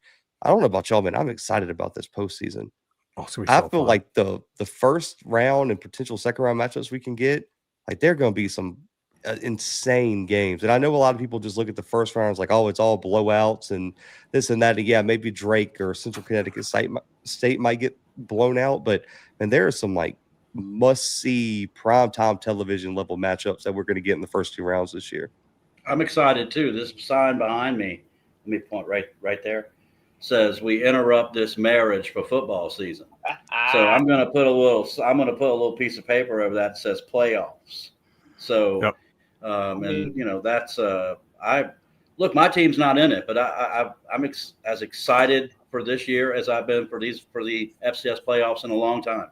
I think it's for what's been said about the FCS, it's truly the best playoff system they have of anything the NCAA offers, because obviously we're not going to really go into what the FBS is for right now. That's a whole, but every conference champion gets in. Yes.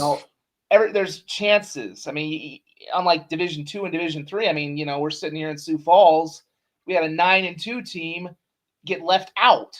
I mean, it's one of those things where, I think in this playoff, not that the committee gets it right all the time.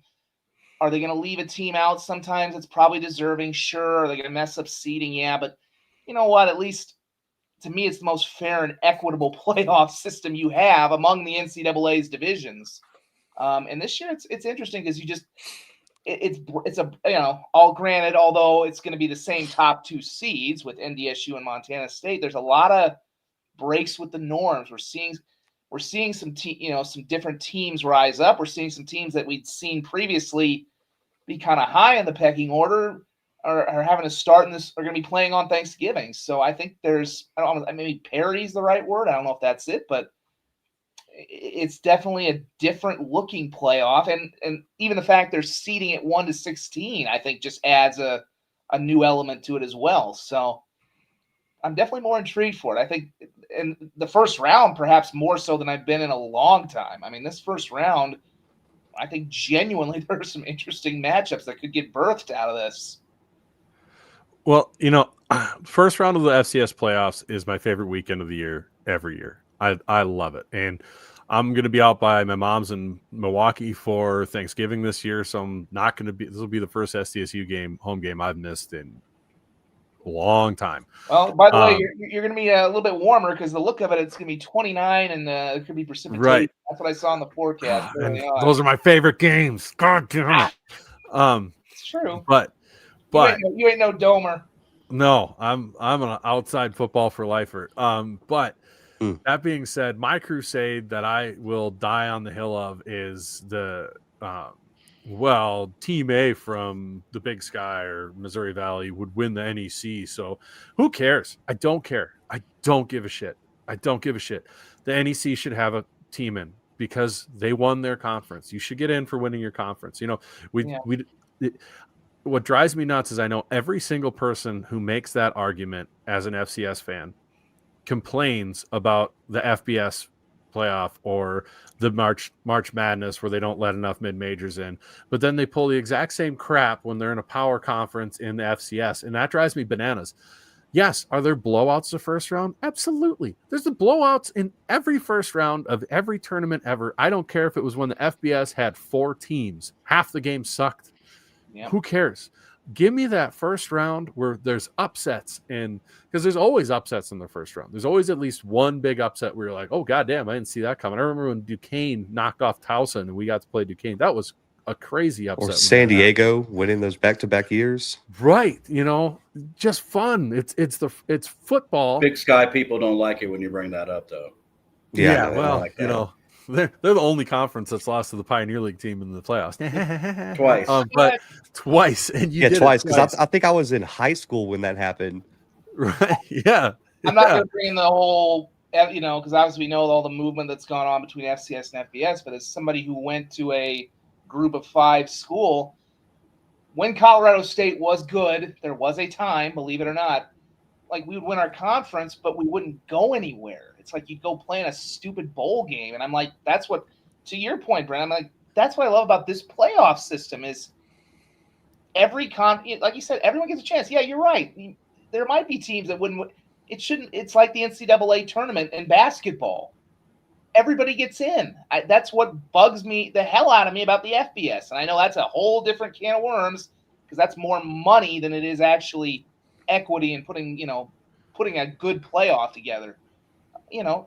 Give these teams a shot. The best teams will rise to the top. That's going to inevitably happen. But Yeah. Well, the best, what's the point of having conferences and having these setups if we're not offering people a chance to play in the national tournament? That's all. That should be the end all be all for all these things. And I love that the FCS, even for the Pioneer League, I realize it's not the highest level, but you know what? Why not put them in? It's fun. That's what college football should be. And as someone who saw some really good teams who could never go anywhere and could never play in a playoff because of politics and money, I'll take the FCS playoff format any day. What are these people saying up at the next level? Oh, we don't want an extra week of football? What are you, a communist? Right. You don't like more football? What's the matter with you? Hell yeah. We want to see a 6-6 or a 7. We want to see a 7-4 or a 7-4 SEC or Big Ten team over a 10-1 Sun Belt team. I mean, come on. Yeah, it doesn't hurt the integrity of the bracket that there's blowouts in the second round. No, it doesn't. That's supposed to happen. The quarters. Yes, there's sometimes it's just a really good team that gets hot. Like, and because I hate hearing it. Like when Albany got to the semis and got blown out by SDSU. Oh, they were overrated. It was like they went to the Kippy Dome and beat Idaho, and they won. What was it, like 12 games that year? I don't think they were overrated. I just think SDSU was that good. And by the way, the travel schedule was hell in that week too. So what? Yeah, because they had to fly to Idaho, then go back to Albany, then back to South Dakota. Yeah. I mean, Michael Barker barely made it. All right. So I mean, if he calls me and says, "Man, I'm thinking about not going," there's some shit brewing. All right, because that guy went to. I'm not going to try to say the new name. That guy went to Barrow, Alaska for a game. Udovic. No, the Whalers. That's legendary, by the way. That was so cool.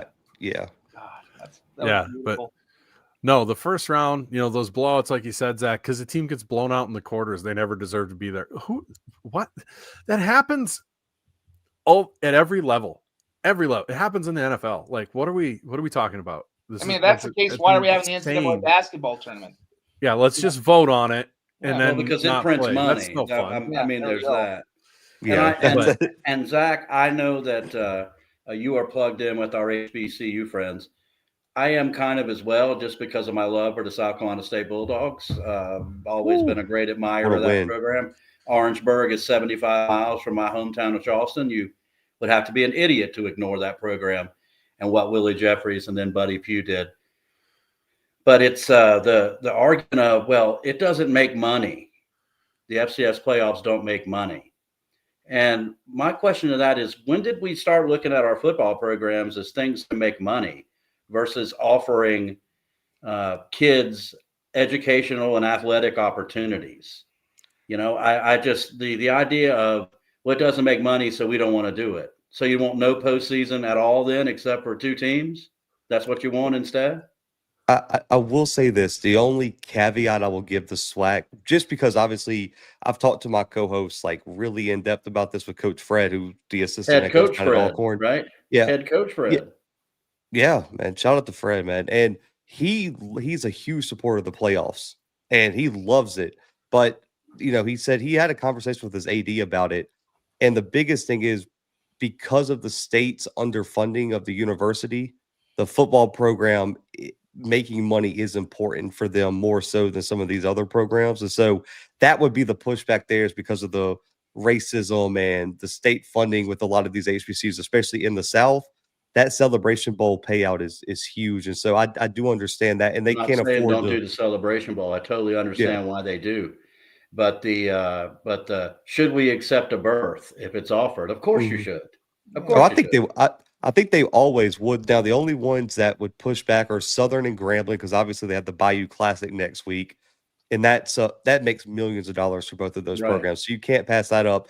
And then Bama State would probably actually be on the conversation for a bubble shot, but they got the Turkey Day Classic for maybe the last time this year. Now, Tuskegee pulled out moving forward next year because they want to go to the D2 playoffs. So if that happens and they move it to the Labor Day because of the new 12-game schedule, Bama State would actually be eligible for the playoffs next year for the first time ever. So They got that would a be hell of a something to quarterback watch. there too. I know he's Oh, hurt right now, but and if you Andrew haven't Body. seen Body play, he's very appropriately named because he will do that to your team if you're not careful. He will totally and completely body your football team. South Carolina State quarterback is really good too. You know, we talked about Brent and I have talked about all the Ivy League places we'd love to visit, and I know that's not a realistic. Probably not. Speak for yourself, Zach. Speak for yourself. I got But no then- desire to go to the Northeast, sir. None. I've got some desire to go to like see a Harvard stadium, just the stadiums. I just want to go to the Harvard Yale game one time and just see, Yeah. especially at Harvard. Like that would be a bucket list game. You know, there's some of those SWAC venues that and again, they're Let me pretty tell tight. you, There's Borg. some SWAC venues I would telling you. love to get a chance to see but again, obviously it's probably not realistic because of the non-conference schedules never lining up and travel this and yeah. But yeah, I mean, there's just When you retire, Borg, I'll give you a list because and when me I and Kevin retire, can I'd probably love to be work on like 80 if I'm I lucky. have a list of SWAC games you need to go to. The Soul Bowl in Jackson and in Alcorn. You got to go to each one when they're hosting it. The Bayou Classic. Bands and sometimes in the football too, not to mention. Yeah. Good Lord. The Bayou Dude, the South Classic. Carolina State game last week against North Carolina Central. Who's the guy that's going to be on the playoff broadcast tomorrow? People make fun of him because he'll say things incorrectly. Oh, Well, that's pretty much whoever hosts it usually Is it I know what you're thinking of. But anyhow, he was doing the state Central game, and he said, "Where are the bands? This is a pivotal point in the game. There should be out. They should be in the stands supporting their team." And I'm like, dude, someone's going to murder you for saying that. You can't. What the hell is the matter with you? They're getting ready for their show behind the stands, dude, at the half. But I was just like I'm sitting there with my friends in Charleston, and we're watching that, and we all just kind of looked at each other and said, "Wow, this guy has no idea where he is, does he? None. No. No, I mean, yeah, there's some bucket list ones down there for sure. That I'd like that list of. But although to be fair, I don't know when I'm retiring, man, because making the journalist. You just got to catch it. You just got to catch it on a bye week. Like you got to get a good bye weekend, and we'll fly you down here. I would love that, man. I'm excited. Other people's money, just like that $1,000, Zach. Yeah, that's exactly why I would, especially with somebody I didn't like, I would definitely put the $1,000 on the field and lose their money for them. I just keep it. That too. What was that from Tombstone? I just crawfish on the bet, and that's what I do. Oh, dollar, that was a bust. Yeah, give me about 5 years when Zena's like 7 and a lot easier for Ariel to handle on her own, and I'll be making some of these road trips in the playoffs or planning some trips here that I can not get in trouble for leaving the wife alone with a baby to handle on her own. That will be happening. Zach Borg, I meant to mention this earlier, man. If when we do this again next year, you have got to have a beard, dude. A beard? I mean, the beard game is strong in this show. Not speaking about mine. Yeah. But you come on, man. Nah, mine's always super patchy, and well, I mean, I'm technically not on a broadcast TV anymore. Although you go. Mountain man, that thing, dude. I'm just mine's too patchy. Do you remember when Brendan shaved his? Boy, that was. I shave it every year, and people every time are surprised. Like it just don't look right, man. Like you just got to keep it. I didn't have a beard, until 6 years ago. The only beard envy I've ever really had, honestly, was seeing Nate Adams this year at SDSU. Stephen F. We talked about him moving over. Like when the Stephen F. Austin transfer. When I saw that dude come in, I'm like, my God, for a college kid. Granted, he's a little bit older now, but for a college kid, that is a beard. I shaved this in the off season, the chin part, and left a mustache. And my wife asked me if I was going to go audition for 80s cop shows because, man, I pulled it off, bro. You guys have to imagine that. I mean, I can. No, that's. I was ready to lock motherfuckers up. Yes. Speaking of Nate Adams, not to interrupt this with football talk, what a performance out of him getting moved to center last That game happened of the just year. right before the game, right? I mean, he just came up to him and said, Well- "Hey, you're playing center today." Is that pretty much how Well, that happened? I'm not sure if that's how it happened. I know Or it during came a out week, that he was maybe. playing center. So I'd assume they had him practice. You don't just do that. But what a performance by him. The interior of the line had some issues. And I think that was some of the issues with the run game and him moving Willenbring around. Willenbring is a good lineman. Paycheck this week.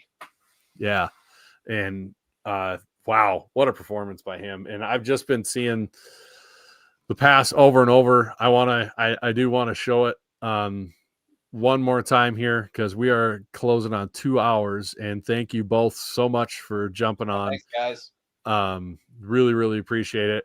I just got to show two things. This angle of the throw is nuts and shows really how impressive this toss was by Jackson Henry. I We're guess gonna he can throw. and then 35 yards down the field like that. That's some arm talent. Really impressive. Buried then, on your depth chart, number 3 quarterback can roll out and make a throw like that. Number 3 quarterback, and the kid's got all the talent in the world. And excited for his future. Obviously, want Chase back, but I've got to do one more because our good buddy, friend of the show, Ryan Jensen, put out a whole bunch of them, and I've got to see where he put them. But he did some fun ones with music, and did the sound come through on that last video when I put it up? Heard it. All right, so good, because here is the one he put together here. 4 wides, 2 to either side. UND a 7-minute line of scrimmage. All out blitz. Henry rolling out to the right. Pressure slings it down the right. I think it's Tyler Marion call. Damn. As I said, I think Tyler stole left his body in about I don't blame him one bit after the last 4 weeks. So great, Right, great work, Ryan. This is my favorite part when they go into the tunnel. That's my favorite part. It's like we're done here. See ya. That was perfect. I think how many. That's where Quentin Christensen was. Right. Have there been Well, that many walk-off wins in SD? I mean, obviously Right. overtime hasn't been that much of a thing. You had the walk-off last year against USD at Dana J. They do it against Stone in Brookings. No, I don't think that wasn't a walk-off in the playoffs. No, that game ended with Stone trying to and one the guy, right. if you recall. Yeah, right. Yeah. I'm trying to think, God, I love Stone for being such a good sport when he comes on here because I know deep down he's gonna hate the shit out of SDSU. Yes. Well, if we're showing videos, Thump, go to my 4th tweet, man. If you have the Your ability to 4th do that, tweet. and Sure I do. and play this catch. It got no traction and nobody will see it. Oh, from the Citadel game? Yeah, watch this catch. McNeese State did not want this kid this year. He's a grad transfer to us, Jihad Marks. Oh, he's a dog too. Damn.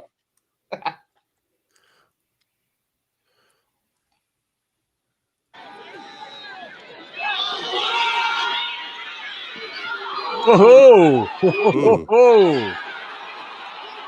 We'll do that again so everybody can see. Wow! Oh, I'd have made you got lost. Then he takes a selfie, which Drayton hated, I know. But what can you do when a guy makes a catch like I mean, that? when you make that catch, you can do whatever the hell you should be able to do whatever the hell you want. Right. I mean, I'd be curious to see the up top angle because I think he might have got both feet in bounds. I think he did too. Oh my God. He wasn't good enough to play at McNeese this year. They won their 2nd game today. Well, Brendan, I almost want you to play the version I made of because even though I think UND is going to get in the playoffs, you should play the version I made of the catch. I'm just glad nobody put Titanic music to it.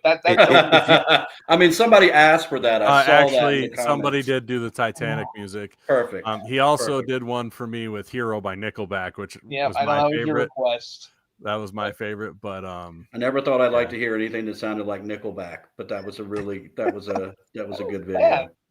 yeah. But I can only think All of right. I can only think of the hockey season every time I think of UND. I did work there, so Speaking of All right. jihad, though, like at Mark's at the Citadel, man, go back and watch that film from the VMI game. I was That on kid the sideline, man. Single-handedly Yeah, was I killing was. people. So I was walking away from there at the General last Saturday when Walford did everything they could to give us the football game, and my best friend asked me, he said, "So, how you feeling?" I said, "Well, man, I got way more experience feeling like this walking out of that stadium than I did after the VMI game. So, this is kind of normal." But yeah, guys, kid's a player. He will get some looks. I think there's not a doubt about that. Maybe he's a spring football league type guy. Hell yeah. All right, here it is, and then we'll let everybody have their parting remarks and go. But here's Zach Borg's version here. Henry. Blitz coming up the middle. Jack Henry will sling one to the end zone.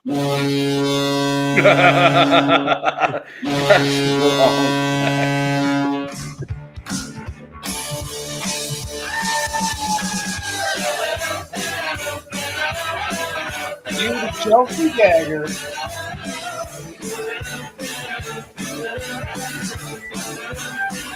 You're a hockey fan. If you know hockey and you're a hockey fan, you really got that last one pretty good. So. I haven't was seen awesome. Ron Lowney comment for a while, but that song is still better than Moni Moni. It is. I will give him that. I'll give you that. All right. So with that, guys, thank you so much for joining us. Kevin, I'll let you go first. Where can people find you? What are you going to be doing with the selection show, everything else, the upcoming weeks and all that stuff? And what do you got going on? Well, you can find us on Twitter at FCS Nation Radio, at FCS Nation Radio, the number one, FCSNationRadio.com. And what I'm going to be doing for Selection Sunday is I'm going to be watching my friends with FCS Fans Nation. I'm going to watch those guys do the field reveal and listen, and hopefully Kyler says something dumb that I can mock him mercilessly for. I think there's a pretty good chance of that happening. So, and how long that show is, it's going to happen, man. It's just going to. But please remember, Selection Sunday, the match, up to $10,000. Man, if we can get to $100,000 this year, that would be just the greatest thing ever. But get in early before that match is gone.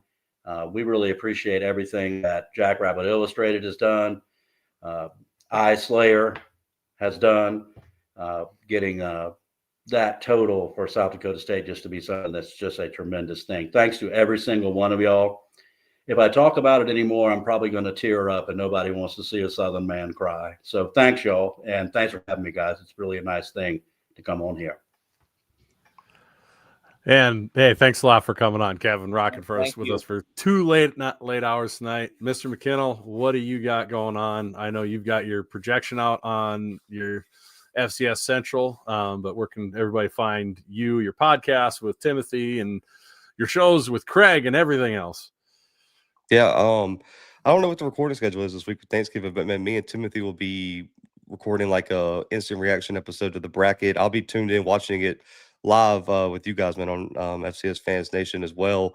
But with the website, obviously FCS Football Central, at Zach Mckinnel on social media, and at the _ Blue Bloods everywhere, and then the Blue Bloods on all podcast room platforms. And man, again, like Kevin said with the donations to Alex Lemonade, man, I made a big push to get David Walker up last year, and the helmet you see behind me actually was the auction that Kevin did last year with the David Walker helmet, man. So make sure to support it. And all Jacks fans, man, the next 5 Jacks fans that DM me, if you will donate to Chase Mason, man, I will match your donation as well. So we'll like triple match that, I guess, would be, since they're also matching. So I just wanted to give a shout out to Kevin, man. I think that's one of the coolest things in the FCS space that's being done right now, man. So shout out to you, Kevin, and everyone that you work with on that. And guys, I appreciate y'all having me on y'all show tonight.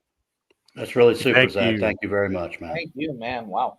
And they're coming for you too, because we get the DGens stay up late for this show, man. They do. I was in the friggin' woods and they were still watching this goddamn thing. That's right. I was watching that one. I did not see you fall asleep though, because I was there already for the asleep fall because asleep I was one. in the local country. So I I did should've some fallen low asleep. down things in the little country.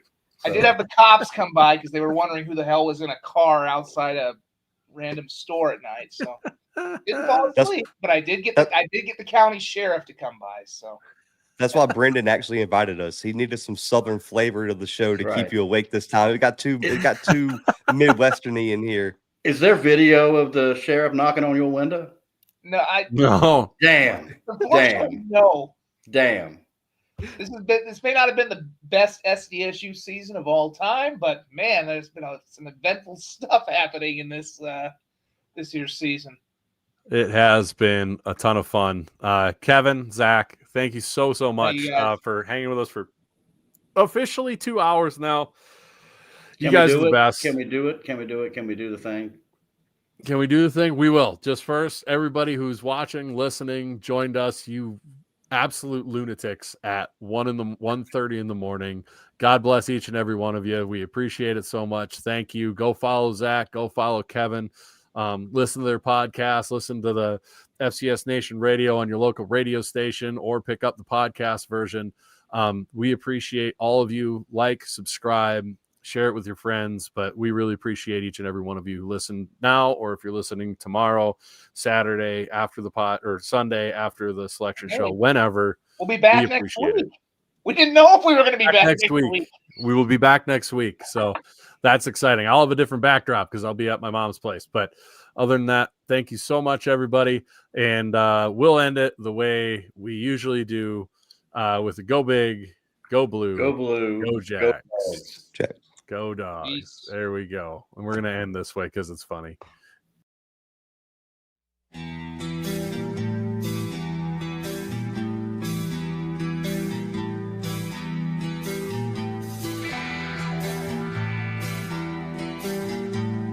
Oh my God, I put him to sleep.